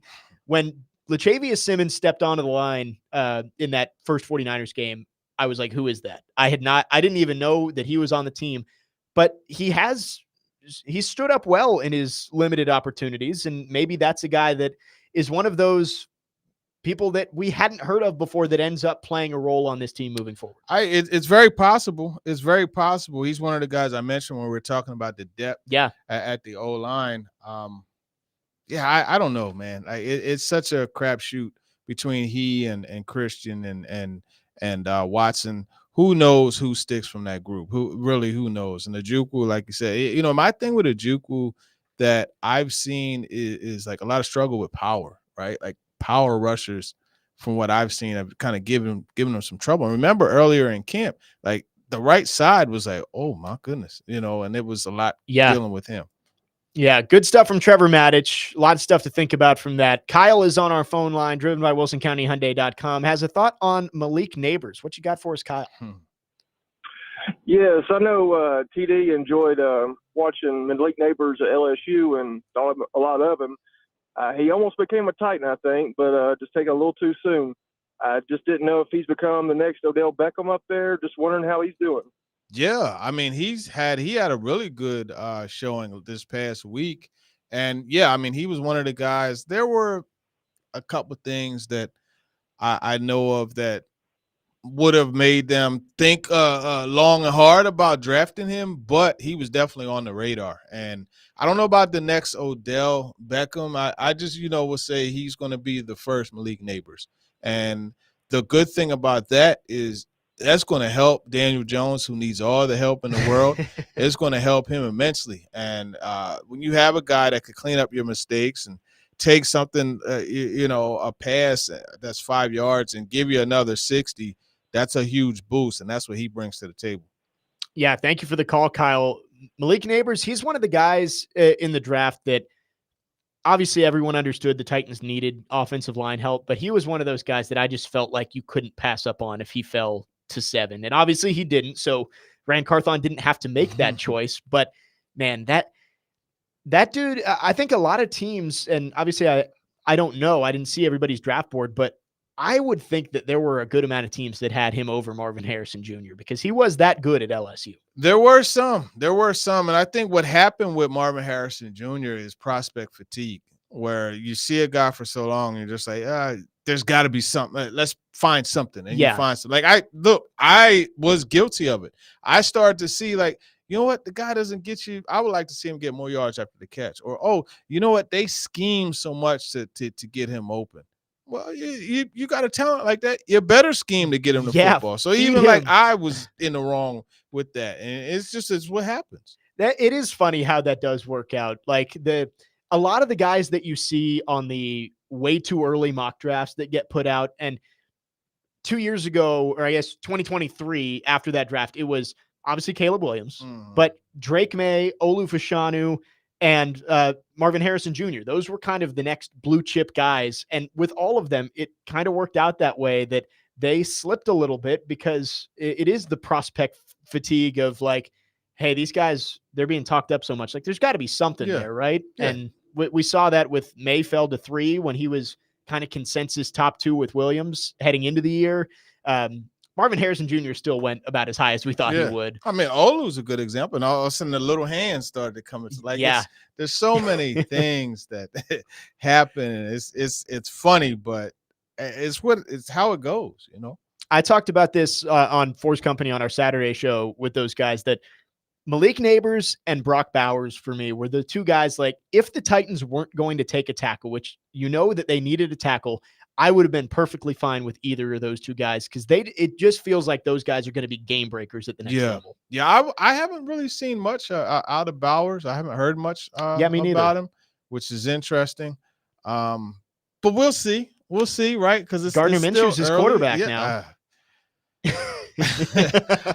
Listen, hopefully, everything works out for him. But yeah, I mean, actually, you know what? I think Gardner Minshew is a good quarterback for tight ends. Yeah. Because he's going to take the easy throw and he's going to, get the ball to him in stride and allow him to get yards after the catch. I take that back. I think that's a good thing for him. That is true. Gardner Minshew is not a gunslinger who's going to want to push it vertically to all those speedy wide receivers. Like, he's going to take the safety blanket a lot of the time. And hopefully Brock Bowers can be that safety blanket for him. Yeah. That's a guy that he's just, I think maybe there was some prospect fatigue with him too, because everybody kind of talked about how he was the tight end. Like, Kyle Pitts still went 4th overall, but Brock Bowers fell all the way to 13th. Yeah. Raiders might have found themselves some value there. Yeah.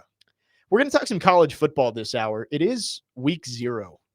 And I know the schedule doesn't look great for week 0. There aren't many marquee games, but I know that America is just so starved for football that the viewership on some of these games is probably going to be pretty good. So we'll talk about that coming up over the next half hour or so as we wrap up the show. Again, thanks to Trevor Matich, some good stuff from him in his weekly visit back in hour number 3. And there we go on our TV here in studio. Fantasy breakouts, Brock Bowers, right there, catching a slant and getting some yards after the catch. Maybe we'll be talking about Brock Bowers as offensive rookie of the year at the end of the year when he's kind of fallen behind, obviously, the quarterbacks and then Marvin Harrison Jr., Malik Neighbors, Rome Odunze. Maybe it is Brock Bowers who's still standing at the end of their rookie year. Do want to let you know that this week's Nashville's best deal is Bavarian Beer House, Nashville's only authentic German beer hall, a place full of fun, food, music, and most importantly, beer. Enjoy traditional German bratwurst, schnitzel, giant pretzels, and more in an Oktoberfest-inspired space. Head to thegamenashville.com/deals now to get a $50 gift card for only $25 to Bavarian Beer House while supplies last. We'll take a quick break. Again, we'll get into some college football when we come back. Jake Lyman and Teron Davenport in for Jared Stillman today. Stillman and Company, 102.5, 106.3 The Game.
Jake Lyman, Teron Davenport in for Jared Stillman today. Stillman and Company, 102.5, 106.3 The Game. Been a fun show. Lots of Titans talk. We're going to get into some college football coming up in just a minute, but we do have a text on our text line driven by WilsonCountyHyundai.com.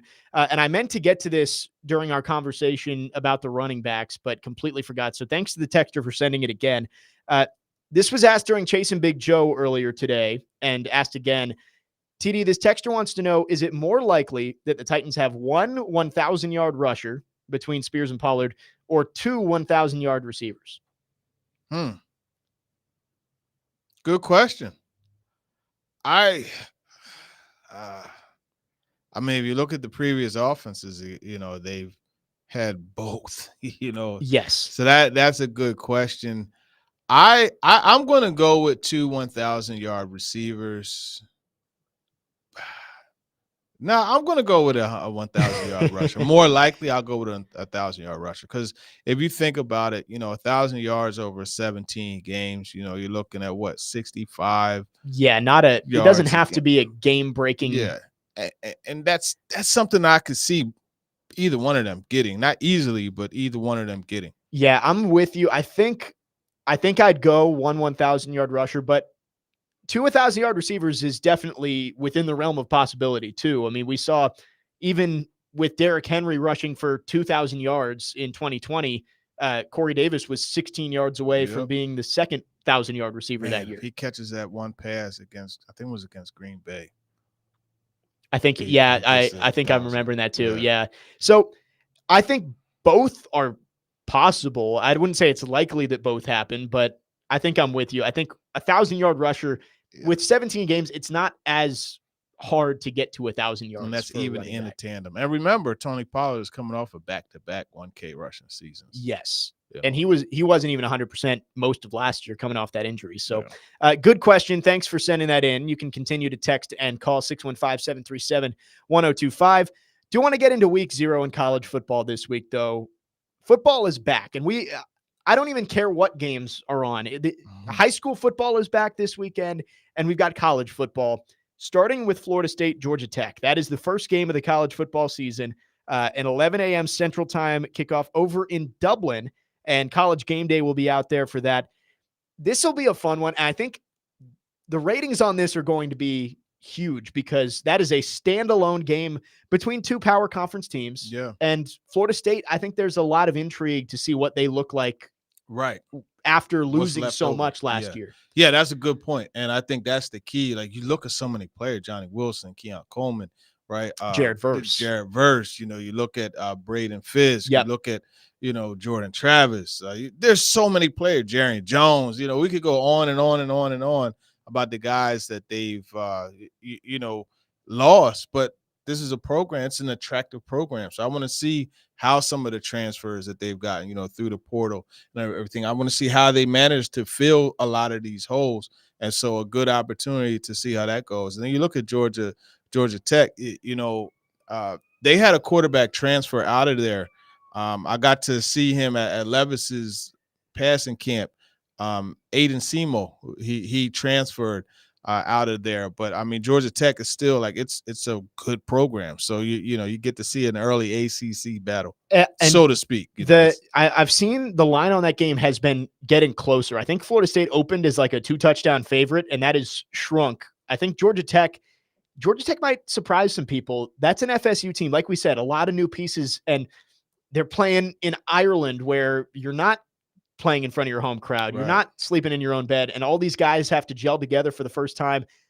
We saw it, was it 2 years ago when Northwestern played Nebraska over there? Yeah. And Northwestern went like 1-11 that year, but their one win was beating Nebraska in Dublin. Weird things can happen over there. So don't be surprised. FSU, who went undefeated last year, maybe they don't even make it through week 1 this year with that undefeated record of Georgia Tech. Haynes King, if they can pull it off. Yeah, it's crazy. But I mean, you talk about spreads, right? Montana State and New Mexico. Montana State is favored in this game, which is really interesting. Is Montana State? They're not FBS too. They're They FCS. They're FCS. Excuse me. Yeah. So wow, I didn't realize that, and that's at New Mexico too, in Albuquerque. Man, the Lobos must not be very good this year. Yeah. I had one of my college quarterbacks was coaching the running backs there. He's now at Morgan State with Denard Wilson's brother, coaching the quarterbacks there. But yeah, I mean, New Mexico, that was back when they had Bob Davie. Okay. Yeah. It's a lot has changed since then. And this is not New Mexico State, who Vanderbilt has taken a lot of their coaching staff and players from. This is New Mexico. So they play Montana State. That's a 3 p.m. kickoff. Then another, I don't think it's going to be a good game. I think SMU is going to win by a good amount at Nevada. SMU's got Preston Stone at quarterback, who's pretty good. The Mustangs, their first game as an SEC or ACC team. That one should be fun. And then my favorite game of the weekend is, and I will not be staying up for this, by the way, Delaware State at Hawaii. Delaware State making the trip all the way to Hawaii for an 11:59 Eastern time kick out there.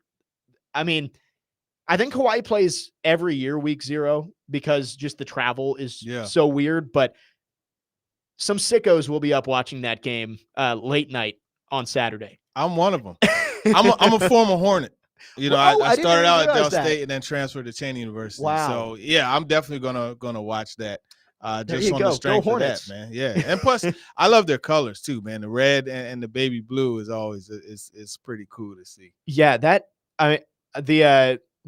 if you don't follow the Sickos committee on Twitter, that they will be tweeting that game, I'm sure. I have to check them out. Have you? Sickos committee. They find like the weirdest stuff in college football, and it's like only the diehard college football fans would be up watching this, or like some of the weird plays that happen.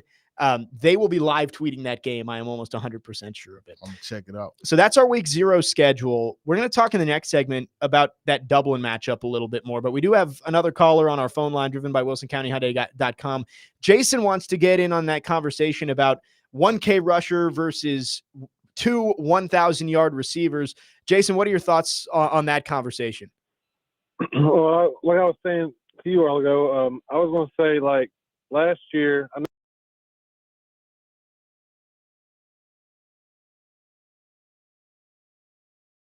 and they also had a rusher of 1,000 yards. I know with the Titans, you have two, like a duo running back instead of like a full-time rusher like McCaffrey. But I see them getting at least both of them rushers 500 yards apiece, and the receivers will definitely have at least 2 receivers will have 1,000 if Willis gets to really air the ball out. Thank you for the call, Jason. Yeah, we talked about this a while back about how the Bengals often, like Joe Burrow's 2 years that he's been fully healthy, he's thrown for over 4,500 yards one time and just under 4,500 yards another time. Not saying that Levis is going to do exactly that, but even if he's within 750 yards, he throws for just shy of 4,000. Odds are that 2 guys are getting 1,000 yards out of that. You would think. You would think, but honestly, if you look at it, there's a lot of weapons that they're going to look to get the ball to. That is true. You heard what Trevor said about Josh Wiley. Chig is a guy. I could see Chig having 400 yards receiving, and then you got the backs out of the backfield, and then you got all 3 receivers. And mind you, Jaquan Jackson is a guy that it seems like they're going to try to get him involved. And then you got Burks and you got Westbrook. Like there's a lot of guys to get involved here. Whereas like I know when you look at the 49ers. I mean, this offense was a very well-oiled machine. I would venture to say, if you looked into like the detailed stats, I would venture to say that they probably were among the league leaders in snaps per game. So there were opportunities for these guys to get that. And so it's a proven offense.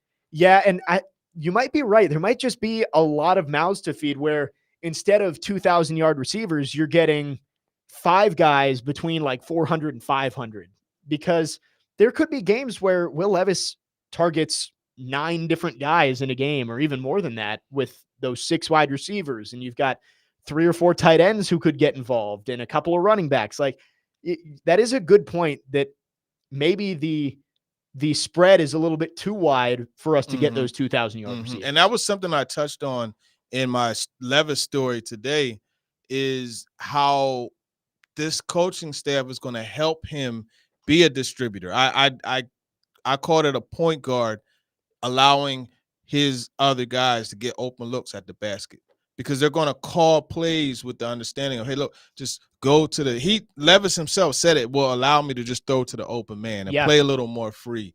And I think those are things that you're going to see happen is the play call will dictate more who gets open, and Levis just has to, throw to the open guy regardless of what number, if it's 10, 0, 83, whatever it is, you just get the ball to whoever's open. And that's why I love to see that the one Calvin Ridley play in the preseason game, like that wasn't a hard throw for Will Levis to make. It was 8 yards, guys standing right there, but Calvin Ridley turned it into a big game because of his playmaking ability. Yep.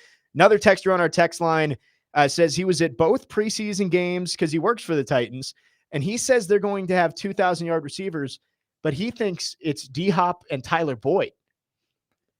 Yeah, no. I find it hard to believe Calvin Ridley, barring an injury. I've been rocking with Tyler Boyd since 2015. You know what I mean? But he's not getting 1,000 yards. He's a guy, like I said, can mess around, lead the team in receptions. Yeah. But it could be it will be like 80 receptions for 860 yards. Like that type of situation. I would be very, very, very doubtful of him getting a 1K. Yeah, I think you might be right. Like you said earlier, we could have 3 different guys lead the team in touchdowns, catches, and yards. Like Ridley could lead the team in yards because he's probably going to be more of the deep play, deep threat guy. DeAndre Hopkins might be more of your red zone guy, and he gets the touchdowns. And then Tyler Boyd is your safety blanket, your safety valve, who you can just drop it down to, and he might have 80, 85 catches or something like that, this is what you want as an offense, is to not be reliant on one guy like the team was at times last year with DeAndre Hopkins. Now D-Hop doesn't have to be the only guy in that receiver room who can go make a play when you need it. Yeah, I mean, it's a lot like the 2017 Eagles, right? Where it was just, okay, Zach Ertz is going to kill you this week. Next week is Alshon. Yeah. Then Aguilar goes off. And then a guy like Corey Clement, you know what I mean, catches a touchdown pass in the Super Bowl. So there's all types of weapons that they have. And it's not, necessarily having that one shiny sports car. It's a nice collection of vehicles that they could use. Yeah, going to be a fun year for this offense if all the parts come together the way that this offensive coaching staff is hoping it will.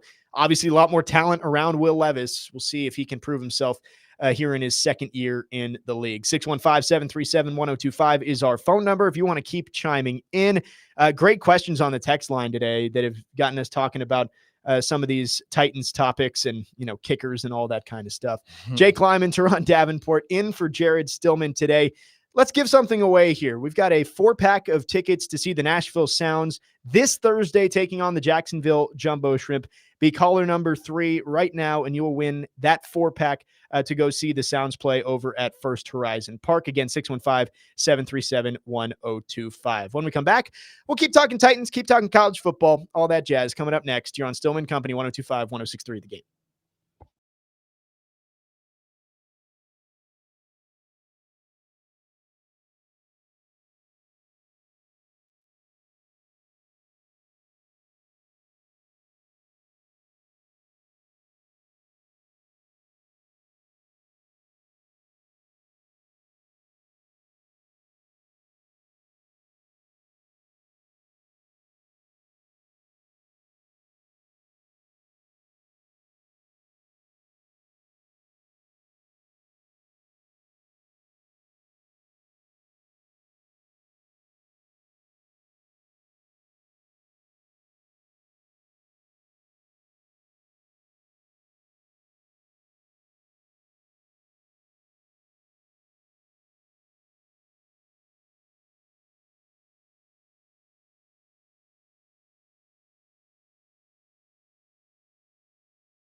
Final half hour here on this Tuesday. Stillman and company. Jake Lyman, Teron Davenport in for Jared Stillman today and tomorrow. You can join us again 2 to 6 tomorrow. We will have reactions to everything that goes down at Titans practice and much more as the Titans ramp up for their final preseason game of the year against the Saints on Sunday. We've been kind of bouncing around here in this final hour, talking some Titans, talking some college football. We stopped on that Florida State Georgia Tech game, and that is the latest game that is out there in Dublin, Ireland. I want to know, TD, do you have any spot that you think college football should go next? Like, we've seen the NFL expand. They did London and Germany, and now they're going to Brazil. Is there anywhere that you think college football should go outside of Ireland for maybe some of these kickoff games in the future? Honestly, I hate all of it, but I mean, if I had to pick one, why not go to Jamaica? You know, give the guys a nice trip somewhere. You know, go to Jamaica. I wonder if that would be too much of a distraction for those guys, though. Like, hey, end of summer, we're going to Jamaica for our first game. Like, could you get the guys to lock in enough when they're in like an island paradise type of thing? I guess that's the question. My thought was Australia. Like, they love their rugby and Australian rules football out there.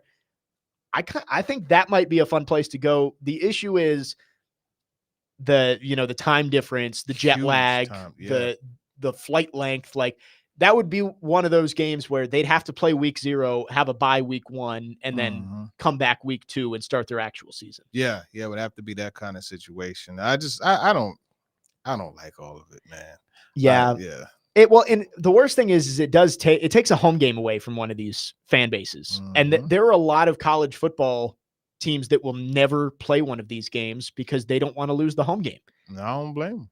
Like, a lot of the operating budget for an athletic department comes from your TV deals and football home attendance. Like, if you're LSU and you're selling out 100,000 people for a home game, you're not going to say, you know what, let's go to Dublin instead and take that game. So I don't know if we will see this expand because I don't think there are a lot of programs that are going to volunteer for that. Right. But I'm sure there are some cool spots that maybe have been bounced around. Maybe this is a better discussion for a bowl game or something like that, where there could be some expansion to Australia or Japan or something like that in December. And that's a nice reward. Yeah. Right. For making it to a bowl game, in addition to the big check the school gets, but the vacation, well, not even vacation, but the time away for the players at the end of the year. That would be, I wouldn't mind that if I was, at one of these schools. Maybe that's a more logical plan there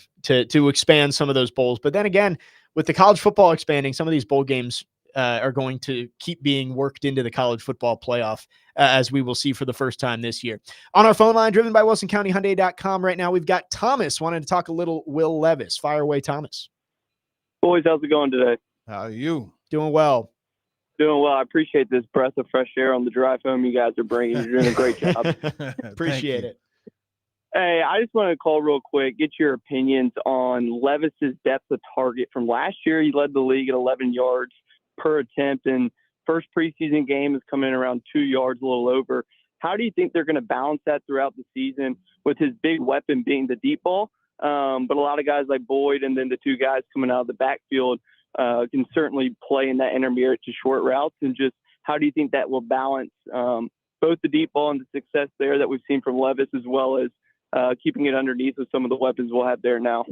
That's a really good question. And I think it really comes down to where you saw Brian Callahan preach about the completion percentage, right? Once it to be in the 65 to 70, that's high. 70% really is high.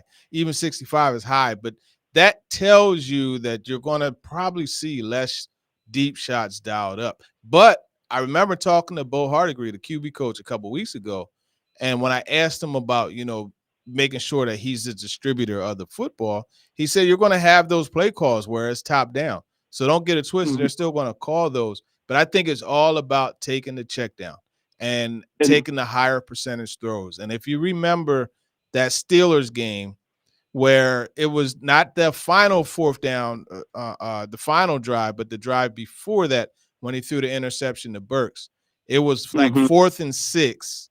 And granted, it was 3-by-1. Burks was backside isolated, and he was one-on-one, but the one-on-one he was with was Joey Porter Jr. There was no safety over top. Now, the alert was to, hey, it's one-on-one with Burks, go to the deep ball. But you had Kyle Phillips come open underneath, and the throw was there. Like, the route was there, and they could have gotten the first down.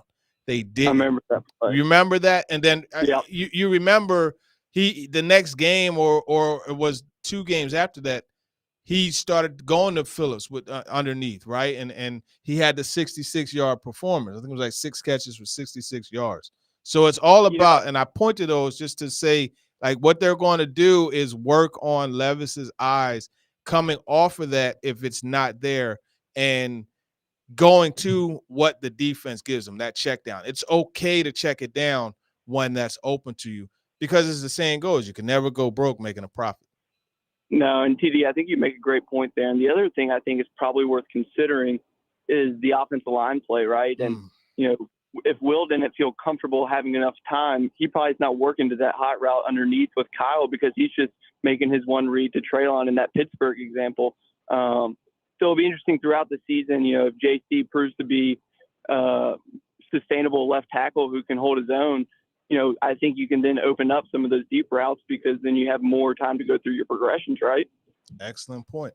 Excellent point. Now, typically you go top down, you know what I mean? So the deep routes are your first looks, but at the same time, as you said, with that offensive line, right, you know, it's third to longer developing routes. You might as well just take those and put them in, ball them up and put it in the trash can, because you can't run You can't get to them, yeah. Right, but now you could run that double move with Ridley. You could run that pump fake, you know, to one side of the field and then go vertical to the other. You could do those things.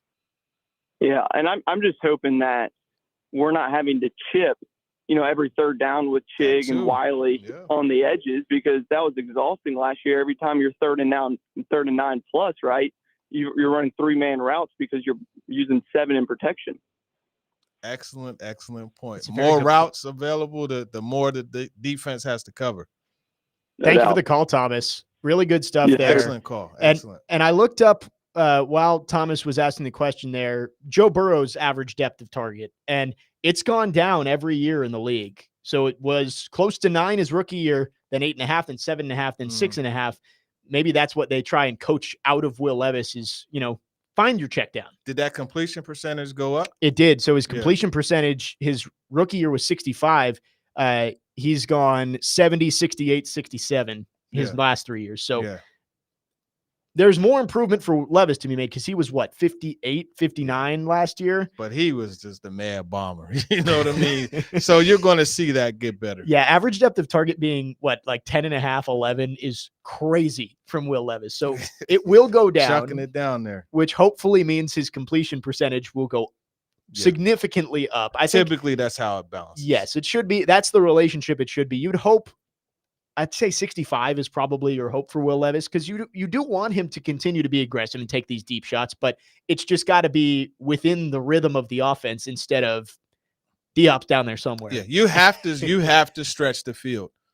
You have to be able to do the other things that you know they're going to look to do. So yeah, absolutely, he's going to take those deep shots, and I think we've seen it in camp. You know, they had, and it's not just a Ridley. Like, we've seen Burks open. We've seen Westbrook at Kenny. We've seen Josh Wiley, Chig running those seam routes also. So those are other things to watch. And the additions that the Titans have made at wide receiver, at tight end, at running back, you have deep threats now where DeAndre Hopkins doesn't have to do that. Like, that's not what DeAndre Hopkins is best at. He's best at 3rd and 8. I'm going to go get you 9, and I'm going to make a contested catch. DeAndre gets to be in more of his comfortable role instead of, like in the Falcons game, yes, Will Levis hit him for a couple of deep touchdowns, but that's not what you need DeAndre Hopkins to do for the most part. I smile and laugh because I just think of that picture where he was looking back at Grant and the smile, like that dude was so happy. He was cheesing. I'm going to have to post a picture on X so you guys can see what I'm talking about if you don't know. Well, it's crazy too, because that was DeAndre Hopkins' first touchdown catch of the year, right? Like, he hadn't caught one from Tannehill yet. Second, yes. Because the first one was the push off on AJ Terrell. Yes, you're right.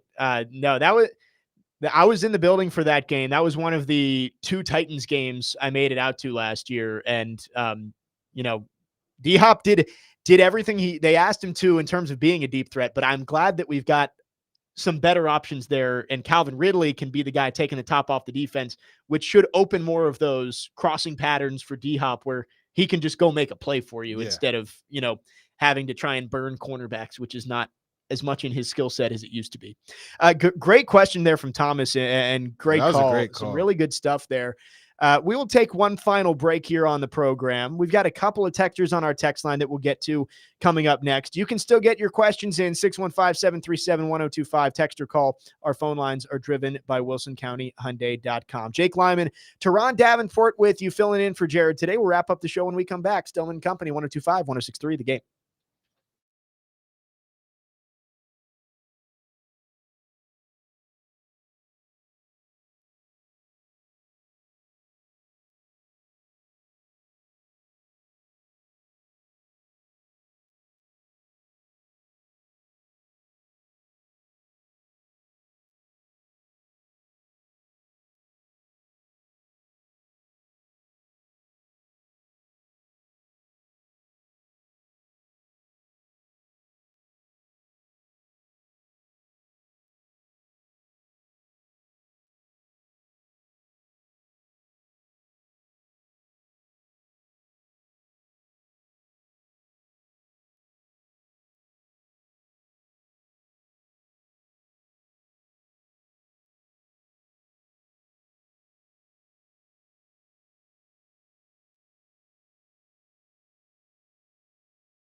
Stillman and Company, final segment of the day here on 1025 and 1063 The Game. Jake Lyman, Teron Davenport, filling in for Jared today. We'll be back tomorrow from 2 to 6. Jared will be back on Thursday, I believe. So just me and TD. We've had a lot of fun today talking some Titans, talking some college football. We're going to hear from you in this final segment. Currently on our phone lines driven by WilsonCountyHyundai.com. We have Eli who wants to talk about Bo Nix with a comparison here to Will Levis. Eli, what you got? Yeah, so I'm a Broncos fan, so Okay. I know that's not the best to say, but I just thought, he showed up really well against the Packers.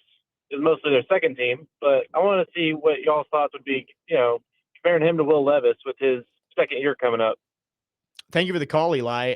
Bo Nix, he's impressed in the preseason so far. It hasn't been against starters, so I guess we'll have to see if he does win the starting job and if he ends up playing this year, how that works out. But I didn't mind Bo Nix as a prospect. Do I think the Broncos picked him too high? Probably, but I think that he is certainly worth a look over there. I'll say this: you always have to be mindful of who it's coming against, right? And this is something like with Malik Willis. On Saturday he struggled initially, but then playing against the third team, he stood out. You have to keep that in mind. Yep. Right. And I think when you look at Bo Nix, my thing with him is he's one of those quarterbacks that you have to make absolutely comfortable. Like, he has to be in a scheme that, and I mean, every quarterback, you want them to be comfortable. Let me clarify that. But he's one of those that I think is more reliant upon scheme than upon just going out there and, hey, I'm running to my right and I see DeAndre Hopkins flash and I'm going to throw it across my body and he's going to catch the touchdown against the Dolphins, right? That's not something. So I wouldn't put him in that category of Levis. I think Levis, when you look at talent, like Levis is uber talented. You know what I mean? Whereas Bo Nix, he's one of those guys on schedule. Decision making. Yeah. Anticipation and all that type of stuff, which isn't bad, but I just don't see you winning big games with that. Maybe a higher floor for Bo Nix, but definitely not as high of a ceiling as Will Levis. Right. Kind of opposite prospects in that way. Like, I could see Bo Nix being a great backup in this league for a long time.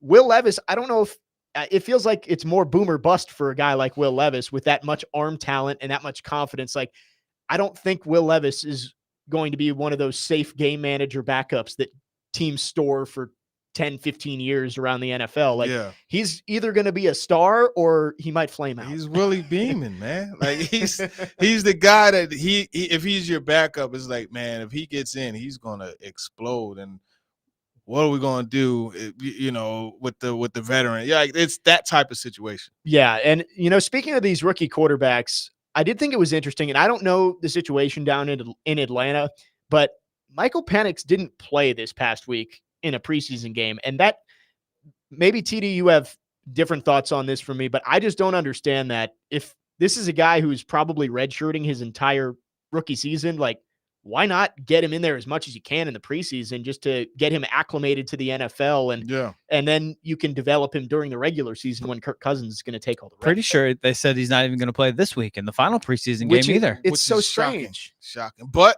that's very surprising. I don't know. I can't call that one.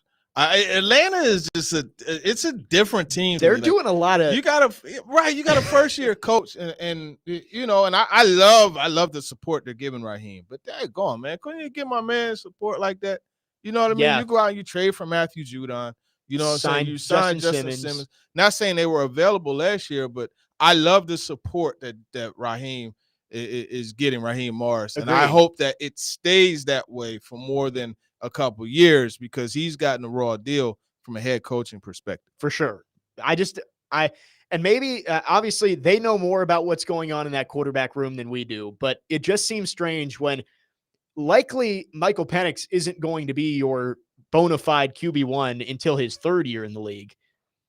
It doesn't really make a ton of sense to take reps away from him when he's not going to be playing in the regular season. Strange. I don't know. Do we need to see more of Taylor Heineke? Like, we kind of know what Taylor Heineke is at this point. Go let Michael Penix play against another team's twos. Yeah, I don't get it. That feels strange to me. But anyway, if you have thoughts, you can still get your questions in on our text line or our phone line, 615-737-1025. We got a couple questions on the text line. We've kind of talked about this one a little bit, TD. Jamie from Paris wants to talk about the middle linebacker position. I know that you're working on your 53-man roster projection. That is one of the more interesting spots because that behind Kenneth Murray, it's all kind of just one cluster of 4 or 5 guys who are all in the same tier. Outkast used to have a song called "Do You Want a Benz or a Beamer?" And I think that's kind of what you're looking at with Otis Reese or Chance Campbell. You know what I mean? Because it's like they're basically like the same. Just what flavor do you want? You know, and that's something that I bounce back and forth so much. I think James Williams makes the roster, right? I think Cedric Gray with this shoulder, I think he kind of gets pushed over to the IR for a bit. Yeah. And then obviously Kenneth Murray, and then you got Jack Gibbons. And that's Murray, Gibbons, Reese or Campbell, Williams, and who else? I don't know why I'm blanking. Murray, Campbell, Reese, Gibbons, Williams. So that's five. And then Cedric Gray off to the side Cedric because Gray off. he's injured. Not, so it's 5. You know. And then you just signed Michael Jones, who I don't think is going to play a factor there. Garrett Wallow's on the IR now too. Yeah. So and Luke Gifford is Luke Gifford they call quotation marks a special teams demon. Yeah. What are you going to do there? So there's a lot. Now you can save some money releasing Gifford. I think it's like short of $2 million, but I mean, there's a lot to look at. And one of the things that Callahan did say is they're not going to worry about filling a position, you know what I mean, with one of those roster spots, like special teams wise. Like it's the special teams are going to sort themselves out. Yes. And the good news is you do have a lot of good special teamers who are already kind of in that depth. A guy like Jarvis Brownlee Jr. And it looks like Jaquan Jackson's going to make the team, and he should be able to fill that punt return, kick return role. So we'll see how that all works out. But inside linebacker, it does feel like special teams will be the main role of a lot of those guys who are in the depth. But you kind of can rotate the guys next to Kenneth Murray because I don't think Jack Gibbons has a firm grasp on that number 1 role. Like the way Chance Campbell's playing, like I would give him a chance. Otis Reese too. Yeah, the 49ers game, Otis Reese really popped to me just watching on TV. Like there were a couple plays where you're like, man, that guy's kind of a dude. Like I'd like to see Campbell and Reese this week maybe get a little run with the ones. I would love to see that. Because I think they've earned it. And we'll see how that works itself out defensively. I know Brian Callahan said that about 3-ish series for the starters. So maybe you see Jack Gibbons with the ones for 1 series, and then you rotate it with Reese and Campbell. But we'll have to see how that works out. We do have one more question on our text line about Jaquan Jackson. And I will tease that we're going to talk some Jaquan Jackson tomorrow. Obviously, a guy who has caught the eye of a lot of people at practice the last couple of weeks, especially during those joint practices. So we will have an in-depth conversation tomorrow about Jaquan Jackson and what he could add to this team, despite being wide receiver 6 and kind of the weapon that he can be, even if he's not getting on the field at the wide receiver spot. So that will be coming up tomorrow. Again, TD and I will be back 2 to 6 tomorrow in for Jared. We'll have some fun. We'll talk about maybe some of the stories that come out of practice tomorrow as the Titans start to get ready for the Saints on Sunday. Yeah, no doubt about it. Looking forward to it.